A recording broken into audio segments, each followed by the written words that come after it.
46 में आप सभी का स्वागत करते हैं।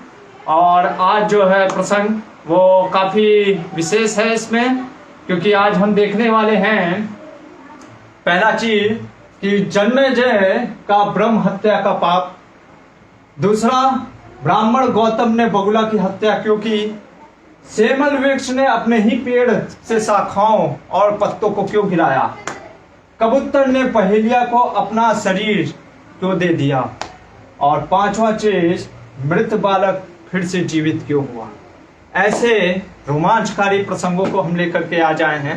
तो सबसे पहले ऑनलाइन व्यूअर्स, यहाँ पे बैठे प्रभु जी, भक्त जनों और विशेषकर गुरुकुल के बच्चों को भी धन्यवाद, और भगवान श्री कृष्ण, शिल प्रभुपाद, व्यासदेव सभी को प्रणाम करते हुए, याद करते हुए मंगलाचरण करेंगे। नारायणं नमस्कृत्यं नरं चैव नरोत्तमं देवीं सरस्वतीं व्यासं ततो जयमुदीरये। हरे कृष्णा।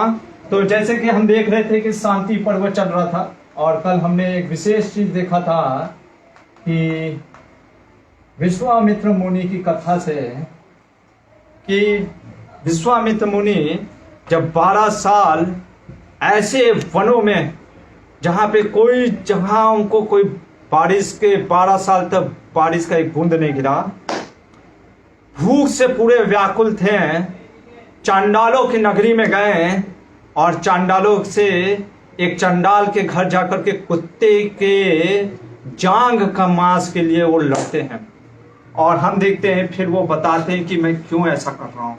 और भीष्म पितामह कहते हैं युधिष्ठिर को ये आपातकालीन स्थिति है, विशेष स्थिति है, इमरजेंसी सिचुएशन है, इसको डेली बेसिस पे हम नहीं कर सकते। तो आगे बढ़ते हैं। युधिष्ठिर महाराज ने एक क्वेश्चन पूछा कि कई बार होता है कि हम अपने लाइफ में भी मिस्टेक कर देते हैं, और मिस्टेक स्वभावता है, कोई भी हो वो मिस्टेक करता ही है, क्योंकि ये भौतिक जगत है, यहाँ पे मिस्टेक होंगे ही। तो मिस्टेक होने के कारण कई बार हमको लगता है कि क्या इसका कभी प्रायश्चित होगा, क्या मैं कभी इससे ऊपर उठ पाऊंगा, क्या मुझे क्या करना चाहिए। जैसे कई लोग कई बार क्या होता है कि कुछ गलतियां कर देते हैं। जैसे हमारे यहाँ भी कार है, ठीक है, अभी हमारे यहाँ जो कार है वो हर दिन आए दिन खराब होती रहती है, उसको रिपेयरमेंट की जरूरत पड़ती है। अभी हम गुस्से में उसके ऊपर हाथ पैर मार देते हैं, लेकिन अब इतना गुस्सा आ जाए कि हम बुलडोजर लेकर के आ जाएं और कार के ऊपर चढ़ा दें, तो क्या होगा, कार पूरी तरह से नष्ट हो जाएगा। अभी तो इतना पैसे भी नहीं है कि दूसरे कार खरीद सके, तो उसी से काम चलाना पड़ता है। या मान लीजिए एक एम्प्लॉय है, उसके बॉस ने उस दिन उसको बहुत लताड़ दिया और डांट के भगा दिया। भले वो एम्प्लॉय ने गलती किया हो, लेकिन अभी आप भगा दोगे तो क्या करना होगा, अब आपको ही उसका कार्य करना पड़ेगा। तो उसी तरीके से सबसे पहले हमको ये समझना पड़ेगा कि गलतियां होती हैं, और बहुत भयंकर भयंकर गलतियों के भी प्रायश्चित दिए हैं, लेकिन उन प्रायश्चितों को कैसे करना है, उन मिस्टेक से अपने जो जीवन में हमने मिस्टेक किया उनको ऊपर कैसे उठना है, इसके लिए युधिष्ठिर ने प्रश्न किया भीष्म पितामह से। और भीष्म पितामह से जब उन्होंने प्रश्न किया तब भीष्म पितामह ने एक कथा सुनाई, जो कि आपको मिलेगा ये चैप्टर नंबर 150 में। और ये चैप्टर में हम देखते हैं क्या है ये कहानी। यही है जन्मेजय का कहानी। ये जन्मेजय वो जन्मेजय नहीं है जो परीक्षित के पुत्र हैं या अर्जुन के पौत्र हैं, मतलब अभिमन्यु के पौत्र हैं, ऐसा नहीं है। ये कोई दूसरे जन्मेजय हैं। हम देखते हैं कई बार लोगों के एक ही नाम हो सकते हैं, राजाओं महाराजाओं के। तो ये जन्मेजय जो राजा थे, एक बार क्या होता है, इन्होंने अपने जीवन में एक गलती कर दिया। क्या गलती किया इन्होंने, अगर हम देखें तो इन्होंने एक ब्राह्मण की हत्या कर दी। अभी ब्राह्मण की हत्या करना ये बहुत बड़ा पाप है। भले ही आज हम देखते हैं कि लोग मंदिरों में, ठीक है, वैष्णवों को मार डाल रहे हैं, ठीक है, हम उसके जघन्य अपराध को नहीं समझते हैं। हम तो कहते हैं चलेगा, ये सब तो चलता रहता है, ठीक है, ब्राह्मण हो गया, वैष्णव हो गया, किसी भी गुरुजन को आए दिन हम मारते रहते हैं, हमारे लिए तो ये आम बात हो गया। इसीलिए ये चीज जो आज हम देखते हैं प्रथा चल रहा है, ये हमको कई बार ऐसा लगता है कि यार इसमें कौन सी नई बात हो गई, लेकिन ये बात चल रही उस समय जबकि ब्राह्मणों की इतनी इज्जत होती थी। क्यों इज्जत करते थे? क्योंकि ब्राह्मण भी वैसे होते थे, समाज में ब्राह्मण भी वैसे होते थे, इतने स्वच्छ सुंदर उनका वचन होता था, उनका जो मन होता था वो सुंदर होता था, और वो भगवान की प्रसन्नता के लिए कार्य किया करते थे। तो ये राजा ने मृत्यु हत्या कर दी। अभी देखो वहां की ऐसी प्रजा थी, आजकल तो हत्या भी हो जा रहा है तो कोई सेना छोड़ो, पुलिस छोड़ो, कोई कुछ बोलता भी नहीं है। हम जैसे देखते हैं इस्कॉन बांग्लादेश में अटैक हुआ, कोई भी नहीं आ रहा है, कोई भी, सब ऐसे चुप, जैसे लग रहा है कि 2 दिन का मौन व्रत किए हुए हैं, अभी मौन व्रत है हमारा। तो इस प्रकार से हम देखते हैं कोई कुछ नहीं बोल पाए। तो लेकिन उस समय की बात है जब ये बात चल रही है, जब उस समय वैदिक काल में जब कल्चर बहुत हाई हुआ करता था, तो जब राजा के इस प्रकार ने हत्या कर दी ब्राह्मणों ने, तो प्रजाओं ने राजाई को हटा दिया, राजाई को भगा दिया। सोचो इतना पावर होता था कि राजा को हटा देते थे। तो राजा को जब हटा दिया प्रजाओं ने, और वो राजा दर दर भटकने लग गया, और उसके मन में भी एक प्रायश्चित, वो गलती उससे भी हुआ था तो वो सोचता है कि हाँ मैंने गलती किया। देखो राजा को भी महसूस हो रहा है कि मैंने गलती किया, और वो इधर उधर जाने लग गया, सारे ब्राह्मणों के पास, ऋषि मुनियों के पास जाता था, कोई उसको सम्मान नहीं देता था, कहता था अरे तुम तो ब्राह्मण हत्या की हो, तुम तो ब्रह्म हत्यारे हो, तुम जाओ यहाँ से हमारे आश्रम से। इस तरीके से वो दर दर भटकने लग गया। कई बार हम क्या होता है ना, हम सोचते हैं मिस्टेक किए हैं, और जैसे ही हम कुछ मिस्टेक करते, जैसे हमने मिस्टेक किया वैसे हमको तुरंत आंसर चाहिए। आज के सिचुएशन में यही हो गया, तुरंत मिस्टेक किए तुरंत रिजल्ट चाहिए, मैंने अभी गलती किया अभी मुझे आप ओपिनियन दीजिए। इसीलिए क्या होता है 3 डेज का सेमिनार करने जाते हैं, पॉजिटिव थिंकिंग, वो जाते पॉजिटिव थिंकिंग सोचने की कि वो मेरा दिमाग एकदम पॉजिटिव थिंकिंग से भर जाएगा। 3 दिन तक पॉजिटिव थिंकिंग रहता है, बाद में फिर क्या होता है पता नहीं क्या होता है। तो इसलिए जितना तेजी से हम गलती करते हैं, हम सोचते हैं उतना तेजी से प्रभाव हमारे जीवन में पड़े, पर ऐसा होता नहीं है। सिंपल सा चीज है, आप 2 दिन ब्रश करना छोड़ दो तो आपके दांत पीले होने लगेंगे, ठीक है। लेकिन अब आप सोचो कि आप डेली ब्रश करते हो तो आप देखते हो क्या कि आप देखते हो कि दांत मेरे चमक रहे हैं, तो आपको कुछ फर्क पड़ता है? नहीं फर्क पड़ता है। हमको लगता है अरे वही तो दांत चमक रहे, क्योंकि अच्छे चीज का प्रभाव और अच्छे चीज का जो कहते हैं कि सतोगुण की चीजों को प्रभाव बहुत धीरे धीरे प्रकट होता है, ठीक है। जैसे आपने बीज डाला, आज आपने आम का बीज डाला और आप सोचोगे कल जाकर के देखें अरे आम निकला क्या, आप परसों जाके देखें आम निकला क्या, नहीं निकलेगा, कुछ नहीं होता है। ज्यादा से ज्यादा 10 दिन के बाद एक पौधा निकलेगा, और आप कहोगे अरे इतना क्यों, क्योंकि समय लगता है, काल का भी प्रभाव होता है। और हाँ, उसको उखाड़ने में क्या है, उखाड़ के फेंक दो। तो इसलिए ये चीज हमें समझना पड़ेगा कि किसी चीज को बनाने में समय लगता है। तो इसलिए यहाँ पे हम देखते हैं जो राजा जन्मेजय थे वो क्या कर रहे थे, उनको जाना पड़ रहा था, प्रायश्चित, उनको प्रायश्चित करना पड़ रहा था। और जब वो एक ऋषि के पास पहुंचते हैं जो कि जिनका नाम होता है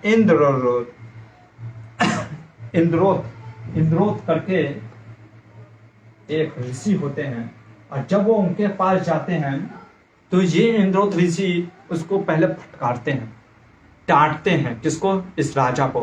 कहते हैं अरे तू इतना बड़ा कपटी है, तुमने तो ब्रह्म हत्या किया है, एक वैष्णव एक ब्राह्मण की हत्या की है। अरे वैष्णव और ब्राह्मण जो कि भगवान के हमेशा गुणगान करते हैं, जो कि भगवान जिनको कहते हैं कि मेरा मुख ब्राह्मण का मुख है, मेरे अग्नि यज्ञ में हवन करने में जो तुम आहुति देते हो उससे अच्छा ब्राह्मण को भोजन कराओ, वो ज्यादा अच्छा है। उस ब्राह्मण की तुमने हत्या की है, दूर हो जा मेरी नजर से। इस प्रकार से वो डांटने लगते हैं। देखो कई बार जब ब्राह्मण और वैष्णव अगर डांटते भी हैं तो उसके पीछे उनका कुछ रहस्य होता है। और यहाँ पे जब वो उसको डांटते हैं तो जो जन्मेजय होता है वो क्या बोलता है, वो कहते हैं मैं धिक्कारने और दुत्कारने ही योग्य हूं, इसलिए आपकी ओर से मुझे धिक्कार मिल रहा है, इसलिए मैं आपको प्रसन्न करना चाहता हूं। मतलब वो अपनी गलती को स्वीकार कर रहे हैं, और यही कारण था वो ब्राह्मण देवता ने उनको धिक्कारा। क्यों? क्योंकि वो चाहते थे कि सबसे पहले वो अपनी गलती को समझ रहा है कि नहीं तो कई बार क्या होता है ना, लोग गलती कर देते हैं और कहते हैं हमने कौन सा गलती किया है, हमारा थोड़ी ना गलती था, वो तो उसके कारण से हो गया। अब जैसे बहुत से लोग क्वेश्चन उठा रहे वहां पे, ठीक है ना, कि इसमें गलती क्या था, उन्होंने पहले रखा था क्या, कुरान को उठा करके हमारे देवी देवताओं का कुरान का अपमान किया गया। अब वो क्या था, किसने अपमान किया, ये सब तो बात का पूरा वो जैसे होता है ना कि हो गया तो फिर उसके बाद कुछ एक जस्टिफिकेशन देना। लेकिन और यहाँ पे एक सुंदर चीज भी बोलते हैं, कई बार ये ब्राह्मण इंद्रोत कहते हैं कि हम देखते हैं लोग पाप करते हैं और उसका फल नहीं मिलता। जैसे हम देखते हैं कई लोग चोरी करते हैं, जैसे अभी इन लोगों ने मार डाला तो इनके और हौवे बढ़ गए, ठीक है, ये सोचते हैं कि अरे आप तो और हम मार सकते हैं। क्यों मार सकते हैं? कोई पुलिस हमें पकड़ नहीं रही है, गवर्नमेंट हमें सजा नहीं दे रही है, तो हमको लगता है कि हम कुछ और भी कर सकते हैं। या हम देखते हैं लोग चोरी करते हैं, जब पकड़ाते नहीं तो उनके और सह बढ़ जाता है। उनको लगता है कि जब कोई हमको कष्ट दे ही नहीं रहा इस जगत में तो फिर कौन कष्ट देगा। पर यहाँ पे ब्राह्मण कहते हैं इंद्रो, ये मत सोचो कि अगर तुमको यहाँ पे कोई कष्ट नहीं मिल रहा है तो तुम बच गए। लॉ ऑफ नेचर ऐसा है, यहाँ पे आप एक हत्या करोगे तो आपको से ज्यादा क्या होगा, ज्यादा से ज्यादा क्या होगा, फांसी मिलेगा, करेक्ट ना। आप एक हत्या करोगे तो एक फांसी पर चढ़ेगा, पर लॉ ऑफ नेचर ऐसा है आप एक हत्या करोगे आपको हो सकता है 50 बार फांसी में चढ़ेंगे। ये ऐसा जगत का नियम है। तो इसलिए तुम ये मत सोचो कि तुम जो ये कर रहे हो तो तुम निकल जाओगे। और हम देखते हैं यहाँ पे जन्मेजय क्या करते हैं, वो प्रायश्चित करने लग जाते हैं, कहते हैं हाँ मेरी गलती है। वो अपनी गलतियों को स्वीकार करते हैं। सबसे पहले अगर मिस्टेक किया हमने तो पहला चीज क्या होता है कि गलती को मानना चाहिए। First of all we should admit कि हाँ मैंने गलती किया, क्योंकि जब तक आप एडमिट नहीं करोगे तब तक आप रेक्टिफाई नहीं करोगे। रेक्टिफिकेशन तभी होगा जब हम एडमिट करेंगे। तो हम यहाँ पे देखते हैं कि जो राजा जन्मेजय होते हैं वो पश्चाताप करने लगते हैं और वो बोलते हैं कि मैं किसी भी पश्चाताप करने के लिए रेडी हूं। तो जब इंद्र देखते हैं कि तुमने पाप के लिए पश्चाताप कर रहे हो और तुम अब ये प्रण लो कि मैं धर्म पर दृष्टि रखूंगा। कई बार हम देखते हैं कुछ रिलीजन में लोग जाते हैं मंडे टू सैटरडे पाप करेंगे, उसके बाद संडे को क्या जाएंगे, भगवान किसी चर्च में जाएंगे और कहेंगे कि ओ जीसस प्लीज फॉरगिव अस, हमारे सारे पाप ले लो। संडे को पाप खत्म, मंडे से फिर से नया पाप स्टार्ट। तो ऐसे होता है, मंडे टू सैटरडे पाप करो, संडे को पाप धो के आ जाओ, फिर से मंडे टू सैटरडे पाप करो। पर हम यहाँ पे देखते हैं वो कह रहे हैं कि तुमने गलती किया, तुमने मिस्टेक किया, लेकिन इसका मतलब ये नहीं, ठीक है तुम प्रायश्चित कर रहे हो, तुम्हारा प्रायश्चित का पश्चाताप जो तुम कर रहे हो अच्छा चीज है, लेकिन अब तुमको सबसे पहले ये प्रण लेना होगा मैं फिर से गलती मिस्टेक नहीं करूंगा। ये चीज बोलने के बाद तो जन्मेजय जो राजा थे उन्होंने कहा कि मैं धर्म का लोप कभी नहीं करूंगा, मतलब मैं अधर्म का साथ कभी नहीं दूंगा, मैं अब से प्रण लेता हूं मैं हमेशा धर्म के कार्य करूंगा। जब इस तरीके से उन्होंने बोला और उन्होंने कहा कि मैं तुमसे कोई वस्तु लेने की इच्छा नहीं रखता।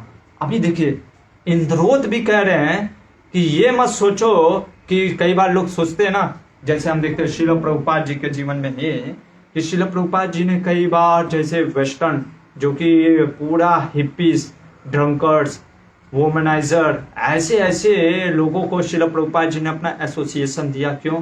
क्योंकि वो चाहते थे ये भी भगवान के भक्त बन सके।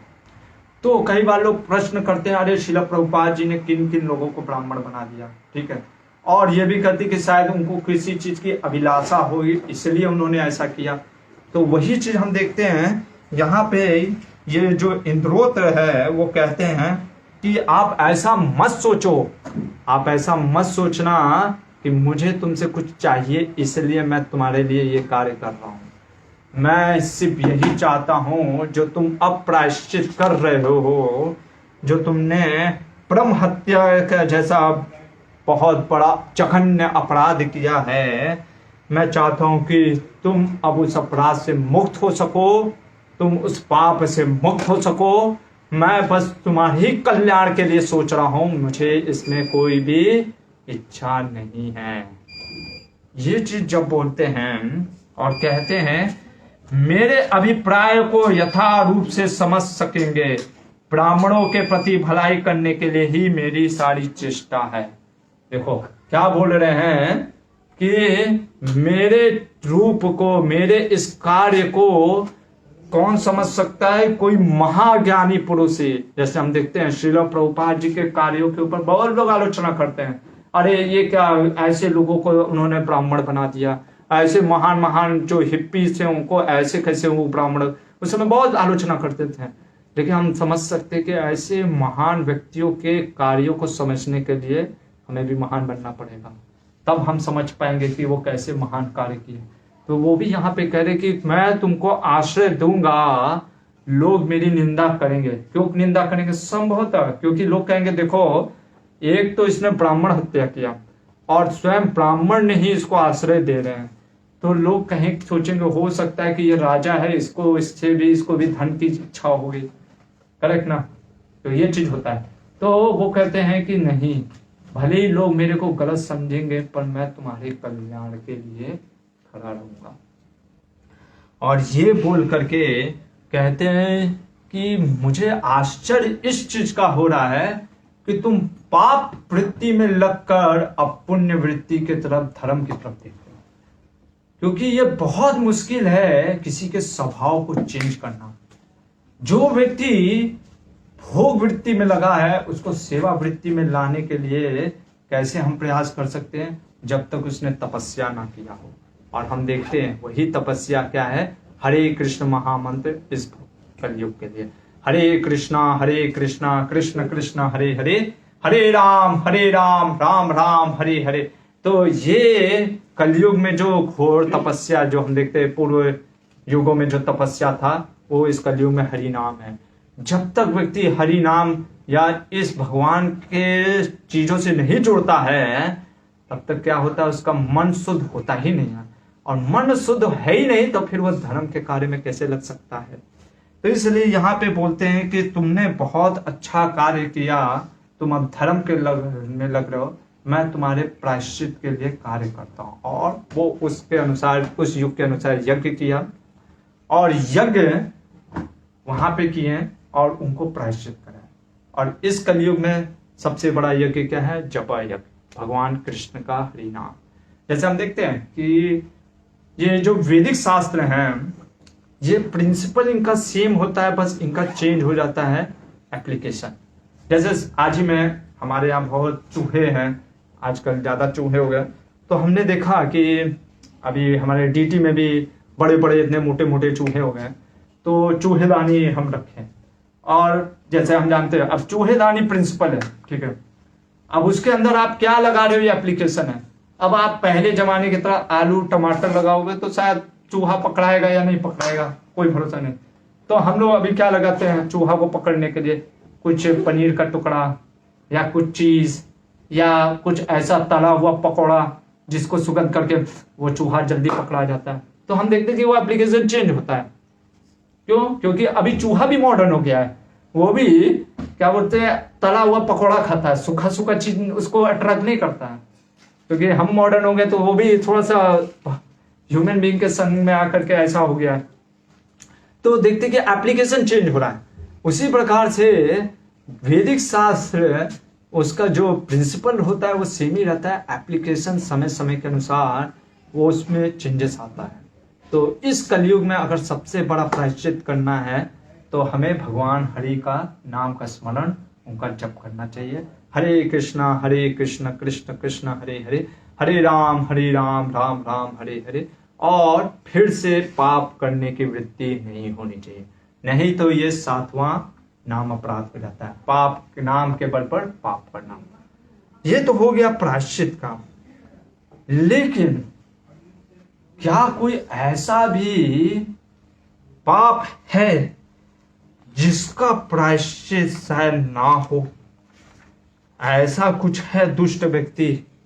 और ये है हमारा आज का प्रसंग कि भीष्म पितामह ने किस अपराध के लिए कहा कि वो ऐसा जघन्य अपराध है कि उसका प्रायश्चित तक नहीं है।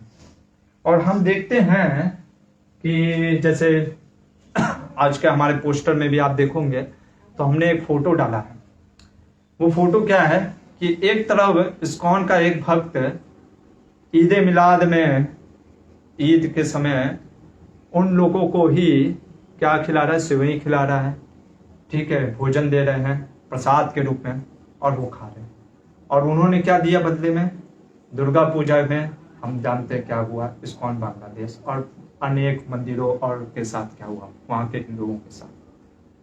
तो प्रश्न उठता है, कई लोगों ने कहा कि प्रभु जी ऐसा घनघोर इतना कृतज्ञ कार्य किया उन लोगों ने, तो इसका क्या परिणाम हो सकता है, क्या महापाप हो सकता है? और हम देखते हैं महाभारत के भीष्म पितामह से ही सुनते हैं, महाजन से, कि महाजन क्या कह रहे हैं इस पाप की वृत्ति के बारे में। और ये आपको मिलेगा चैप्टर 168 में, शांति पर्व के। चलते हैं, देखते हैं भीष्म पितामह क्या कहते हैं। तो युधिष्ठिर ने जब पूछा कि किनसे मित्रता करनी चाहिए, किनसे नहीं मित्रता करनी चाहिए, तो भीष्म पितामह लंबा सा लिस्ट बताते हैं कौन कौन लोगों के साथ कभी मित्रता नहीं करना चाहिए। उसमें आते हैं लोभी, क्रूर, कपटी, धर्म को त्यागने वाले, निर्लज, नास्तिक, दुरात्मा, सदा दूसरों का चोरी करने वाले, ठीक है, यथाशक्ति देने वाले, मतलब कि आपको कष्ट देने के लिए एकदम पूरी अपनी जान लगाए रहते हैं। और तो और जो गुरु पत्नीगामी, गुरु की पत्नी का हरण कर ले, ऐसे इस प्रकार के लगभग 100 लोगों के नाम दे रहे हैं जिनके साथ मित्रता नहीं करना चाहिए। और इसके बाद क्या बोलते हैं, ध्यान से सुनिएगा। निष्पाप नरेश, मैंने जो दोष युक्त मनुष्य बताए हैं उन सब में अधम होते हैं कृतज्ञ। वे मित्रों की हत्या तक कर डालते हैं। देखो कितना प्रैक्टिकल है। ऐसे दुराचारी नराधर्मों को दूसरे से ही त्याग देना चाहिए, यह सबका निश्चय है। जो व्यक्ति कृतज्ञ है, अनग्रेटफुल है, ऐसा कहते हैं कि अनग्रेटफुल मैन जो होते हैं, एक कुत्ता भी जो ग्रेटफुल है वो ज्यादा अच्छा होता है अनग्रेटफुल मैन से। और ये जो अनग्रेटफुल या जो धोखेबाज लोग होते हैं, ये किसी की भी हत्या कर सकते हैं, जो कि हमने देखा भी। और इसी के उपलक्ष्य में एक कथा सुनाते हैं किसी की, और ये कथा इतिहास में वर्णन है। और कहते हैं उत्तर दिशा में मलेच्छों के देश में, देखो मलेच्छों के देश में, उत्तर दिशा मतलब कि समझ लो भीष्म पितामह कहां लेटे हुए, कुरुक्षेत्र में। उत्तर दिशा आप समझ लो किधर, वो भी मलेक्ष का देश। मलेक्ष मतलब अगर आपको पता होगा, हुणान, मलेक्ष, चांडाल, ऐसे करके मलेक्ष जो होते थे, जो कि गाय का मांस खाते हैं, ठीक है, उनको मलेक्ष कहता है शास्त्र, जो कि गाय के मांस और गलत गलत कार्य करते हैं, ठीक है, स्त्रीगामी होते हैं। और क्या उनके बारे में, मलेक्ष लोगों के बारे में बताया जाता है कि वो रेगिस्तानों की तरफ रहते हैं। इस प्रकार से आप पूरा वर्णन सुनोगे, ठीक है, ये भागवत में भी आता है।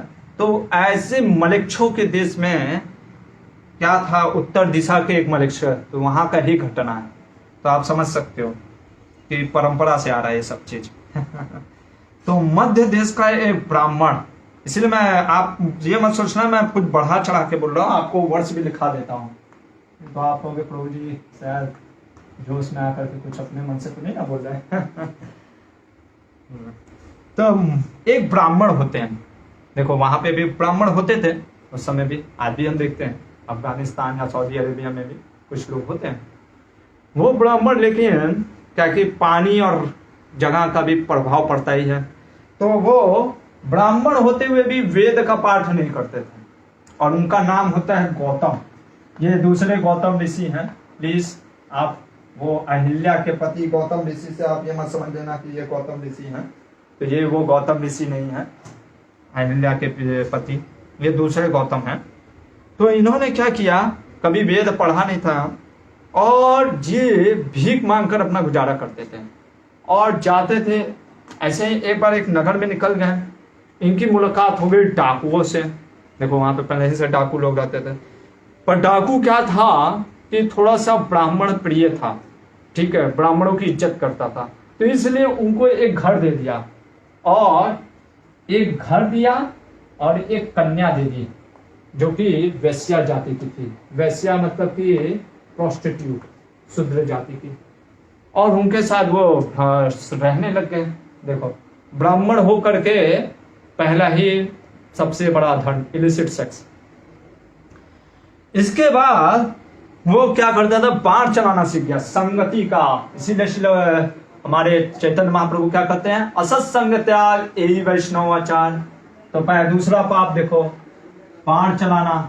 क्या ये वो भी बाण चला करके किसको मारते थे, कोई बड़े बड़े डाकू लोग तो चलो हिंसक पशुओं को मारते थे, ये किसको मारता था, हंसों को। बाण से हंसों का शिकार करते थे। वाह क्या लाजवाब, एकदम मिला नहीं कोई, हंसों को ही शिकार कर दो। हंसों का शिकार करते थे और इनकी हमेशा मतलब कि इतना दुष्ट प्रवृत्ति के हो गए थे कि इनकी इच्छा रहती थी कि मारना है, मार डालना है, किसी तरीके से इनकी प्रवृत्ति ही मारने में लग गई। देखो कितना कुसंग का प्रभाव पड़ता है। डाकू के संपर्क में रहने से गौतम भी उनके जैसा पूरा डाकू बन गया। तो क्या होता है, एक बार इनके मित्र जो इन्हीं के प्रदेश के थे, घूमते घूमते इसके पास आते हैं, इसी शहर में जहाँ पे डाकू लोग यहाँ पे रहें, और क्या करते हैं, वो कहीं भी किसी का संग नहीं कर रहे होते हैं, अच्छे ब्राह्मण थे। हम देखते हैं कई बार अच्छे लोग हर जगह मिल जाते हैं। तो इस प्रकार से ये जब अपने ही मित्र को देखते कि हंस ऐसे पीठ पे लाद करके ला रहा है, मार के पूरा एकदम खूंखार, खून से पूरा शरीर भींगा हुआ है, एकदम ऐसे काला कलूठा सा हो गया है, ये देख करके इसको आश्चर्य होता है। अरे तुम क्या निकला था, तुम घर से निकला था एकदम अच्छा ब्राह्मण, और यहाँ पे आकर के तो एकदम डाकू बन गया, और ये तुम कैसे हो गए। तो तुम्हारे तो पूर्वज ऐसे हैं कि जिन्होंने वेदों का अध्ययन किया, शास्त्रों का अध्ययन किया है, यज्ञ के कार्य करते थे, और तुम डाकू बन गए। अब ये बोलता है गौतम, कहता है कि भाई पेट के लिए, साफ पेट का मारा हूं, तो पेट के लिए मेरे को ये सब कार्य करना पड़ रहा है, मैं क्या करूं, मेरे को भूख लगी थी, खाने को कुछ मिल नहीं रहा था, इन्होंने घर दिया, एक कन्या दी, उसके साथ मैं संग करता हूं, उसका भरण पोषण करने का कुछ तो करना पड़ेगा ना, तो इसलिए मैं क्या करता हूं, हंसों को मारता हूं, शिकार सीख लिया, मार रहा हूं, खा रहा हूं और मौज कर रहा हूं। सोचो ब्राह्मण होकर के। इसके बाद क्या होता है कि जब वो उसका मित्र वहां से चला जाता है, उसको समझाने का प्रयास करता है, नहीं समझ में आता, चला जाता है। इसको भी लगता है कि अभी देखो ऐसे 1000 लोग आएंगे, आज मेरा मित्र आया, फिर कोई ना कोई आएगा, इससे बढ़िया मैं कहीं चला जाता हूँ देश विदेश, और मैं जा करके वहां से धन कमाऊंगा। और ये निकलता है धन कमाने के लिए। रास्ते में समुद्र के किनारे इसको कुछ व्यापारी मिलते हैं, ठीक है, और वो व्यापारियों के साथ हो लेता है। अभी रात हो गई थी तो व्यापारी लोग गुफे में रह के आराम करने लग गए। इधर एक हाथी, पागल हाथी आक्रमण कर देता है और बहुत सारे व्यापारियों के ऊपर कूच करके मार डालने लगता है। पागल था। तो ये जो था गौतम ब्राह्मण, वो किसी प्रकार से बच बच करके निकल करके भागने लगता है, और भागते भागते वो ऐसे वन में घुस जाता है, उसको पता ही नहीं चलता है किधर जाऊं। तो वो सोचता है उत्तर की दिशा में वो और ऊपर चलने लगता है। तो और ऊपर उत्तर की दिशा में जब वो चलता रहता है तो एक ऐसे वन में पहुंचता है जहां के हाव भाव पूरा साल, ताल, तमाल ऐसे करके श्रेष्ठ वन थे, पूरा लदे हुए थे फूलों से, फलों से। वहां पे भाड़ूड़ करके नाम की पक्षी रहते थे जो मनुष्य के जैसे दिखते थे, मनुष्य के जैसे मुख वाले थे और वैसे बोल रहे थे।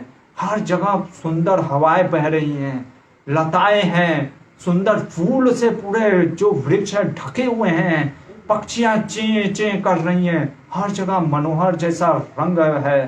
तो ये देखकर ये वहीं पे एक क्या करता है, बहुत बड़े वृक्ष के सामने वो जा करके बैठ जाता है, कहता है ये अच्छा जगह है, यहाँ पे मैं आराम करता हूँ। उसी समय वहां पे क्या होता है कि उस विशाल बरगद के में एक पक्षी रहते हैं। उस पक्षी का जो होते हैं वो कश्यप के पुत्र होते हैं और ब्रह्मा जी के बहुत प्रिय होते हैं। वो बगुला होता है और वो राजधर्मा से बहुत प्रसिद्ध था, नाम उसका राजधर्मा था। तो बगुला जो कि नाम है राजधर्मा, इसका पुत्र है कश्यप मुनि का। हम जानते हैं कि कश्यप मुनि से बहुत से जीव जंतुओं का उत्गम हुआ है जिस सृष्टि में, वो एक प्रजापति भी हैं। तो ये राजधर्मा जब देखता है कि अरे उनके वृक्ष के नीचे कोई व्यक्ति आश्रय लिया हुआ है, वो जा करके उससे पूछते हैं भाई आप कौन हैं, आप कहाँ से आए। तो ये बस इतना बोलता है, क्या बोलता है, ये सबसे पहले ये देखिए इसके मन में क्या चल रहा होता है। ये देखता अरे बगुला है, इसको मार डाल करके मैं खा सकता हूँ। इसकी प्रवृत्ति देखो, ये सोच रहा मारने की प्रवृत्ति। और वो राजधर्मा जो कि बगुला है वो ये सोच रहा था कि अरे कौन व्यक्ति है जो मेरा आश्रय लिया है। देखो संगत का कितना प्रभाव है।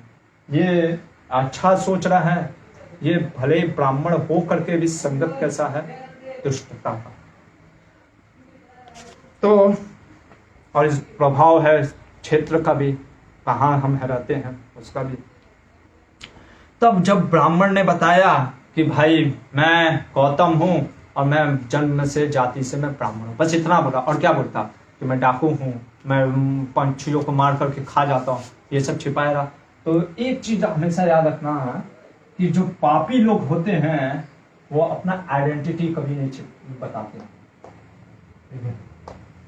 ये खास करके हम देखते हैं आज के इस कलयुग में कि पापी लोगों को पहचानना बहुत मुश्किल हो गया है, क्योंकि वो अपने आइडेंटिटी, वो क्या आइडेंटिटी दिखाते हैं, वो दिखाते कुछ और हैं। जैसे हम देखते हैं सो कॉल्ड जो ऐसे लिबरल लोग भी दिखाएंगे, पूछोगे हु आर यू, तो कहेंगे I am return from India, NRI return हूँ या ऑक्सफोर्ड यूनिवर्सिटी से पढ़ा हूँ। करते क्या है वो चीज़ नहीं बताएंगे, पढ़े कहाँ से वो चीज़ बताएंगे, ऑक्सफोर्ड यूनिवर्सिटी, हार्वर्ड यूनिवर्सिटी। हम लोग भी कहेंगे यस बहुत अच्छी बात है, लेकिन कर क्या रहे हैं वो चीज़ हमको देखना चाहिए। ये गौतम जो ब्राह्मण था अपना बताया नहीं, उसने कहा देखो मेरे को भूख बहुत जोर से लगी है। तब ये जो राजधर्मा थे उन्होंने सोचा अरे अतिथि आया है, अतिथि का सत्कार करना चाहिए। तो वो क्या करते हैं, बड़े बड़े पत्तों से क्या बोलते हैं एक आग लगाते हैं और बगल में ही गंगा जी बह रही होती है, वहां से कई मछलियों को वो पकड़ के, बगुला थे तो मछली पकड़ सकते हैं, मछली पकड़ करके ला करके उसमें पका करके इसको गौतम ऋषि को। अब आप कहोगे प्रभु जी ब्राह्मण होकर के ये तो, अरे जब वो स्त्री संग कर सकता है इतना बड़ा पाप, तो मांस खाना इसमें कौन सी बड़ी है। अरे वो पूरा वो ब्राह्मण रह ही नहीं गया। ये देखो ये हमारा शास्त्र है। लोग कहते हैं कि अरे ब्राह्मण को बस ऐसे शुद्धता दिखाया या ब्राह्मण को जाति से, नहीं, ये बस बताया जा रहा है कि वो जाति से ब्राह्मण है, लेकिन उसके कर्म देखो, मांस का भक्षण कर रहा है, ठीक है, स्त्री का घमंड, स्त्री में लंपट है। ऐसा व्यक्ति सिर्फ नाम का ब्राह्मण है, कार्य से ब्राह्मण नहीं है। ये क्या करता है, जब मछली खा करके एकदम संतुष्ट हो जाता है, सोने लगता है, तब इससे पूछते हैं ये राजधर्मा बगुला कि आपका प्रयोजन क्या था इस तरफ आने का। वो कहते हैं कि मेरे को धन कमाना था, इसलिए मैं क्या हुआ पूरा चीज बताता है, मैं समुद्र के उस पार जाकर के धन कमाना चाहता था, पर किसी समहाव धन मेरे को इधर आ गया मैं इस तरफ। जब ऐसे बोलते हैं तो राजधर्मा को लगता है कि मुझे कुछ करना चाहिए। वो कहते हैं कि आप घबराओ नहीं, यहाँ से 3 योजन दूर एक नगर है और वहां पे मेरा एक मित्र है जो कि राक्षस है। आप राक्षस से घबराओ नहीं, आप बताना कि आप मेरे मित्र हो। उसका नाम है विरूपाक्ष, वो मेरे महान मित्र है और वो आपकी मदद करेंगे। ये तो पहले ही से पापी था, उसने कहा मेरे को क्या डर है। तो ये कहता है ठीक है मैं जाऊंगा। और जब सुबह हुई तो ये निकल जाता है जिधर वो बताते हैं। उस नगर में जैसे वो गेट पे पहुंचते हैं, अभी राक्षसों के समाज में एक मनुष्य, तो वहां के जो पहरेदार कहते हैं कि आप कौन हैं, कहाँ से आए। वो कहता है भैया आप ही के राजा के मित्र ने, जो कि बगुला है जिसका नाम राजधर्मा है, उसने मेरे को भेजा है और उन्होंने कहा है कि आपके जो मित्र हैं मेरा अतिथि सत्कार मेरा अच्छा सा मेरे को धन देंगे। तो ये जब बात राजा को वहां के पता चली, उन्होंने कहा अरे मेरे मित्र ने भेजा, तो उसको बुलाते हैं। अब बुला करके ये देखो राक्षसों की एक प्रवृत्ति क्या है ना, कुछ अच्छाई भी होती है उन लोग की, वो लोग तुरंत भनक जाते हैं क्योंकि वो लोग खुद ही पाप है ना। तो पापी व्यक्ति को हर एक चीज होता है कि जो पापी लोग होते हैं वो तुरंत किसी पे जल्दी विश्वास नहीं करते उनका स्वभाव ही ऐसा होता है क्योंकि वो खुद ही पापी होते हैं ना। अच्छे लोग का क्या प्रॉब्लम हो जाता है ना कि अच्छे लोग हमेशा सोचते हैं कि पूरी दुनिया अच्छी है, पर पापी लोग ये सोचते हैं कि पूरी दुनिया पापी है, तो इसलिए वो किसी पर जल्दी विश्वास नहीं है। इन्होंने पूछा कि भाई तुम क्या करते हो। इसने फिर वही आंसर दिया कि मेरा नाम गौतम है और मैं बस ब्राह्मण हूं। तो इन्होंने कहा ठीक है तुम बोल तो रहे हो ब्राह्मण हो, पर करते कहाँ हो, तुम्हारी पत्नी कौन है। देखो उसने नहीं पूछा था, इसने इनको कहा कि ठीक है तुम बोल तो रहे हो लेकिन तुम्हारे आव भाव से कुछ और ही महसूस हो रहा है, तुम करते क्या हो। इसने सोचा गौतम ने कि अरे ये भी तो राक्षसी हैं, ठीक है इनको बताने में क्या जाता है। और उसने बता दिया कि देखो मेरा तो जन्म मध्य देश में हुआ है, ठीक है, और मैंने एक शूद्र जाति जो कि वेश्या है उसके साथ मैंने उसको पत्नी बनाया है और मैं उसी के साथ गमन करता हूँ और धन कमाने के लिए मैं इधर आया था। ये राक्षस सोचता है अरे ये तो सिर्फ नाम का ब्राह्मण है, ये वो मनी मन कहते हैं ये तो सिर्फ जन्म से ही ब्राह्मण है, परंतु महात्मा राजधर्मा सुहृद है।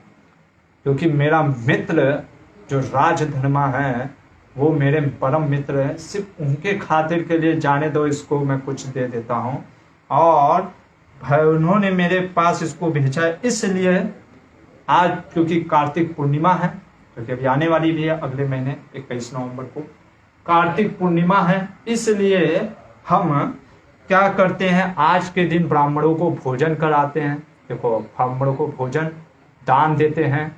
और सोचो राक्षस हो करके भी कैसी सोच थी, ब्राह्मणों को भोजन देना है दान देना है। ऐसा मतलब कि हम सोचिए आज की समाज इतनी नीचे गिर गई है, ना वैष्णव ना ब्राह्मणों की कोई इज्जत नहीं। उनको तो उठा उठा के जैसे लगता है कि गधे बकरे की तरह काट देते हैं लोग। लेकिन हम देखते हैं उस समय राक्षस लोग भी मारते थे, पर ब्राह्मणों को, ये ब्राह्मण को भी मारते थे, ये तो राक्षस हैं तो ब्राह्मण को भी मारते हैं, लेकिन कहते हैं आज आप घबराइए नहीं, आज के एक दिन हमारे कोई राक्षस आपको मारेगा नहीं, क्योंकि आज कम से कम पुण्य का दिन है तो हम भी कुछ पुण्य कमा लेते हैं। तो इसलिए सारे ब्राह्मणों को बैठाया जाता है और सबको हीरे के गिलास सोने के गिलास प्लेट में भोजन मिलता है। और भोजन किस में बना है, घी में बना है, साफ साफ लिखा है यहाँ पे कि घी से बने हुए मीठे पकवान परोसे गए। और जब ब्राह्मणों ने खा लिया तो कहा गया कि वो प्लेट और आप लेकर के चाहिए। सोचो हीरे और सोने के प्लेट और चांदी के प्लेट ऐसे थे, उनको कहा कि आप लेकर के ऐसे जाइए। और फिर दान में कुछ दिया, कितना सोना चांदी, और कहा कि आप जिधर जाना चाहते जाइए, एक दिन तक आज राक्षस लोग आपको नहीं मारेंगे। तो सब ब्राह्मण फिर भागने लगते हैं, जाने लगते हैं, भाई अभी वहां पे रुकेंगे तो अगले दिन तो खा जाएंगे ना, तो इसलिए सारे, तो ये भी निकलने लगता है। ये निकलते निकलते जाते जाते थकने जाता, कहता अरे इतना अभी क्या है, इतना सोना मिल गया, इतना हीरे मिल गए, लाद दिया उसके पूरे गठरी से बांध करके। एक तो उसके मित्र ने भेजा था तो स्पेशल उसको मिला था, तो इस कारण वो थक जाता है। और थकते थकते वो एक पेड़ के नीचे फिर उसको यही उसका राजधर्मा मिलता है। वो कहता है कहाँ क्या हो गया, क्यों तुम थक गए? कहता अरे इतना बोझा दे दिया, इतना सोना दे दिया, इतना कुछ दे दिया, मैं थक गया इसीलिए मैं आराम कर रहा हूँ। तो कहता कोई बात नहीं, तुम आराम करो, फिर उसके बाद हम देखेंगे। इधर इसके मन में क्या आया, देखो ये होते पापी लोग। ये क्या सोच रहा है, ये सोचता है कि यह बगुलों का राजा राजधर्मा तो मेरे पास ही तो है, इसको लगी थी भूख, यह मांस का एक बहुत बड़ा ढेर है, इसी को मारकर ले लूं और शीघ्रता पूर्वक यहां से चल दूं। और क्या करता है हम कि सामने जलती हुई उस पकराज को भी मित्र पर विश्वास था, इसलिए उस समय उसके पास ही सो गया। देखो राजधर्मा को विश्वास था कि मित्र है, सो गया। इसीलिए मैंने कल आपको बताया था विश्वास, जो विश्वासघाती हैं उनके पे तो विश्वास करना नहीं चाहिए। और कई बार इस समाज में अगर हम रह रहे तो इतना भी विश्वास मत करो जिसका अगर हमको आइडेंटिटी पता नहीं है।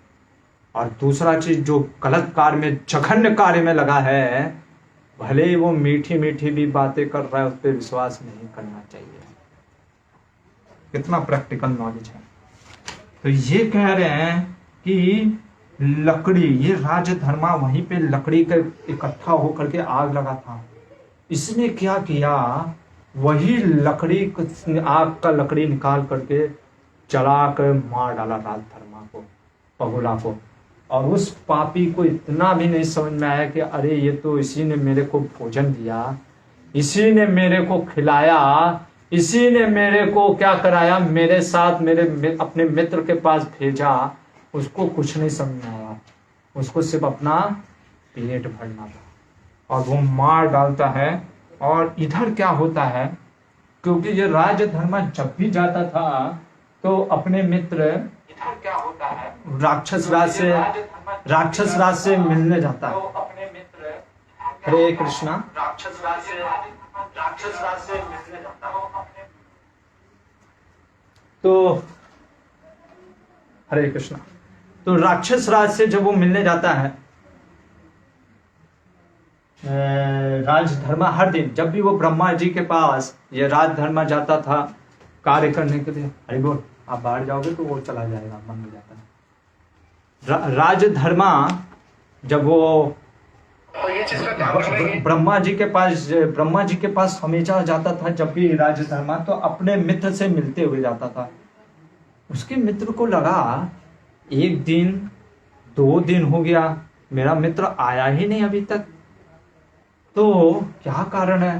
देखो इसीलिए उसको तो सब था पहले, मेरे को डाउट है वो व्यक्ति जो ब्राह्मण का तो वेश में था पर ब्राह्मण था नहीं, उस पर मेरे को पूरा डाउट है, क्योंकि वो गया था मेरे ही मित्र से मिलने, कहीं उसने मेरे मित्र को तो मार नहीं ना दिया। और अपने बेटे को भेजता, जाओ पता करो क्या हुआ।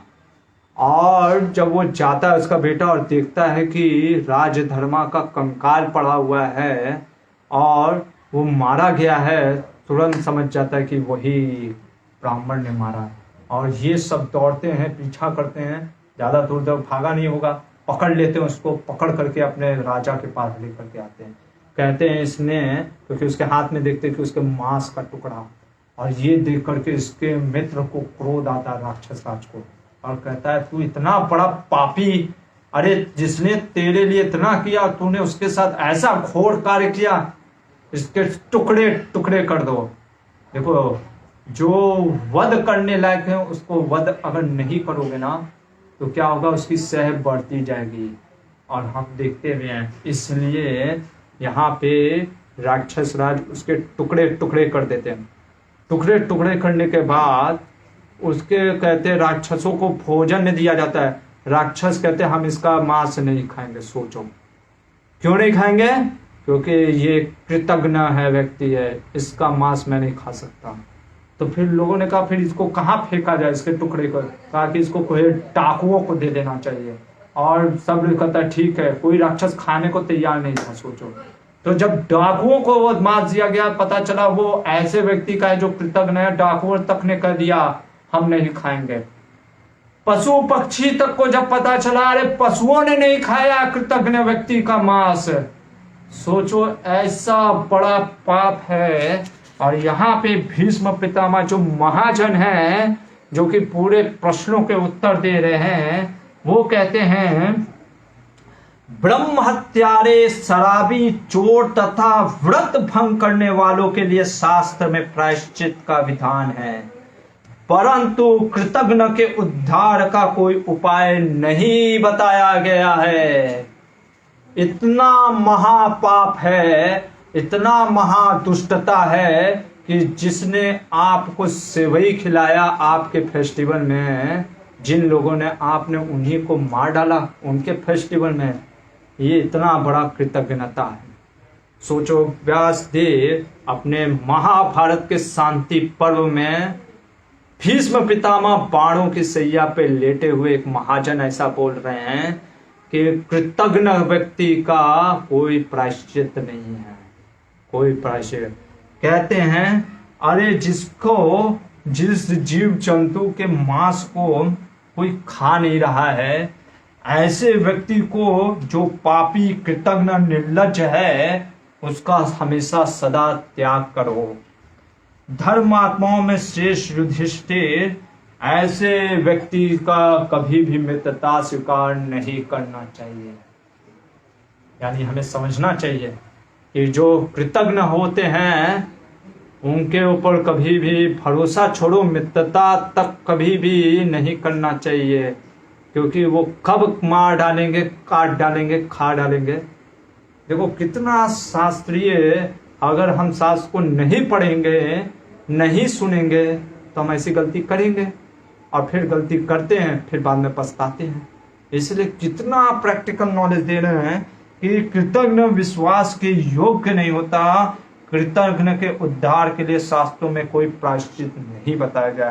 प्लीज आप ये रिफर कर सकते हो 172.20, ये जो भीष्म पितामह ने शांति पर्व में लिखा। मैं अपने मन से कुछ भी नहीं बोल रहा हूँ, अगर आपको कुछ भी चाहिए तो मैं इसका प्रूफ रेफरेंस सब दे रहा हूँ। तो कह रहे हैं कि कृतज्ञ व्यक्ति का कोई भी नहीं किया जा सकता। यानी इतना जघन्य अपराध है एक अनग्रेटफुल पर्सन। इससे अच्छा इसलिए कहावत है, एक जो ग्रेटफुल कुत्ता है वो वफादार कुत्ता ज़्यादा अच्छा है उस इंसान से जो कि वफादार नहीं है। हरे कृष्णा। इसके आगे चलते हैं और देखते हैं कि फिर कई बार हम देखते हैं कुछ लोग बोस्टिंग नेचर होता है, खास करके डींगे हाँकना, सीखे मारना। अरे हम तो ये कर देंगे, अरे हमसे बोले होते तो हम ये कर दिए होते हैं। कुछ लोगों की नेचर होता है और हम देखते हैं, इसीलिए कहते हैं कि बोस्टिंग, जहां लोग डींगे हाँकना स्टार्ट करते हैं वहां पे विजडम स्टॉप कर जाता है। जहां boasting begins wisdom stops.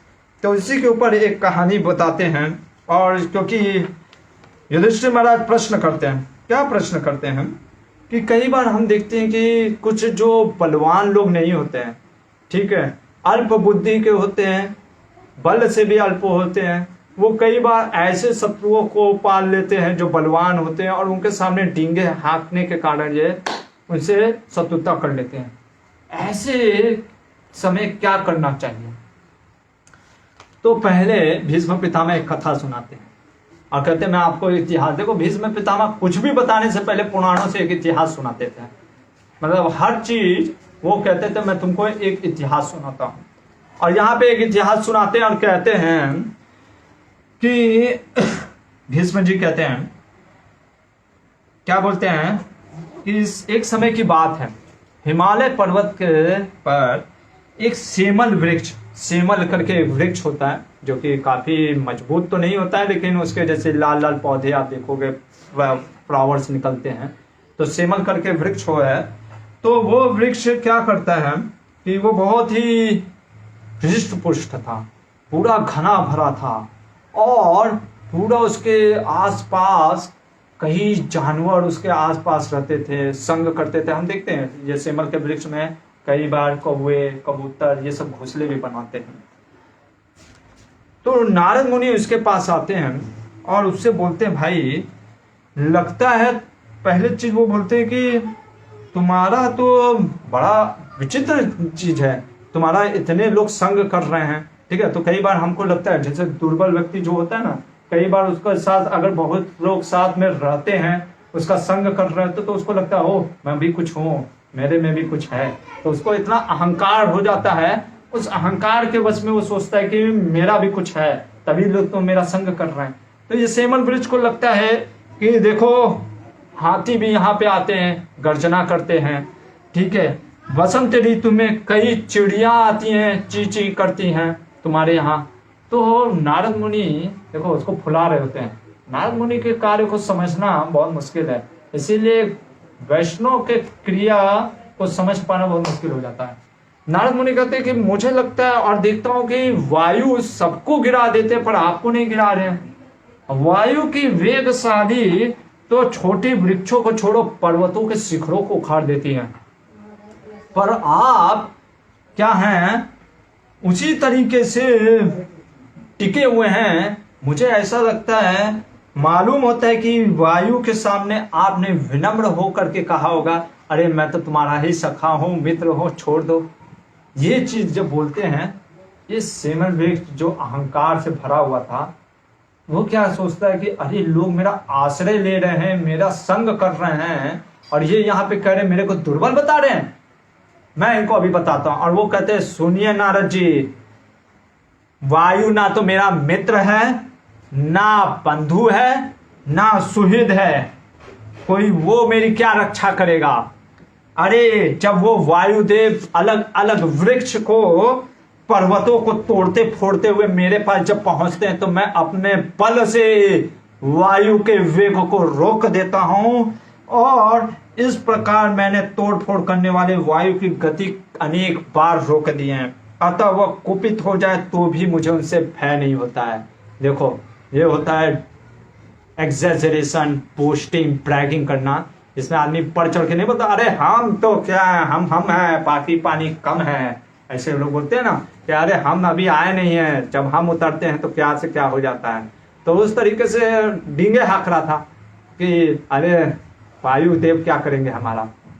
Narad मुनि को आता है क्रोध, कहते हैं अरे इंद्र, वरुण, कुबेर, यम तक उनकी जिनकी बराबरी नहीं करते हैं ताकत में, बल में, तुम एक छोटा सा एक वृक्ष, इतना पतला दुबला वृक्ष, और तुम वायुदेव को बोल रहा है ऐसा करने के लिए। रुको मैं तुम्हें आज बताता हूं, मैं अभी जाता हूं वायुदेव को बताता हूं कि कैसे तुम अहंकारी हो गए हो, कैसे तुम अपने अहंकार के वश में, तुमको कुछ समझ में नहीं आ रहा है। मैं जा करके अभी बताता हूं वायुदेव को। और कहते हैं तुम्हारी इस तरह बातचीत करने से मेरे मन में क्रोध उत्पन्न हो रहा है, अतः मैं स्वयं वायु के सामने तुम्हारे इस हट का, इस घमंड का पूरा चर्चा करूंगा। और नारद मुनि जाते हैं। अभी कोई कहेगा कि अरे नारद मुनि ऐसा क्यों कर रहे हैं, क्या वो लड़ाई नहीं, वो घमंडी हो गया। देखो घमंड व्यक्ति जो प्राइड में होता है, वो बहुत ही, जैसे कहते हैं ना, प्राइड जो होता है वो हमारे डेस्टिनेशन को अल्टर कर देता है, चेंज कर देता है। क्यों? क्योंकि हम ब्लाइंड हो जाता है, हमारा विजन ही खत्म हो जाता है। ऐसे प्राइड लोग सिर्फ अपने लिए नहीं, पूरे समाज में डिस्ट्रक्शन ला सकते हैं। इसलिए नारद मुनि जा करके बताते हैं वायुदेव को कि आपके बारे में ऐसा बोल रहा था कि मेरे को तो वायु कुपित भी हो जाएंगे तो उनसे भय नहीं लगता, और वो मेरा उखाड़ क्या लेंगे। इस तरीके से वो बोल रहे थे। वायुदेव को आता है गुस्सा, वो आते हैं, वहां पे पहुंचते हैं सेमल वृक्ष के पास और कहते हैं, हाँ तो भाई क्या बोल रहे थे तुम, क्या ढींगे हाँक रहे थे कि तुम मेरे से डरते नहीं हो, मेरे से वृक्ष, मैं तुमको अभी तक क्यों नहीं उखाड़ा जानते हो। कहते हैं भगवान ब्रह्मा जी ने प्रजा की सृष्टि करते समय तुम्हारी छाया में विश्राम किया था। क्या किया था? ब्रह्मा जी ने तुम्हारे छाया में विश्राम किया था, उनके विश्राम करने से मैंने ही तुम पर कृपा की थी। अरे ब्रह्मा जी ने विश्राम किया था इसलिए मैंने अभी तक तुम्हारा कुछ उखाड़ा नहीं तो मैं पर्वतों को उखाड़ दिया तो तुम क्या चीज हो। और तुमको लग रहा है कि तुम सीखी मार रहे हो, डींगे मार रहे हो कि मेरे को वायुदेव कुछ कर नहीं सकते।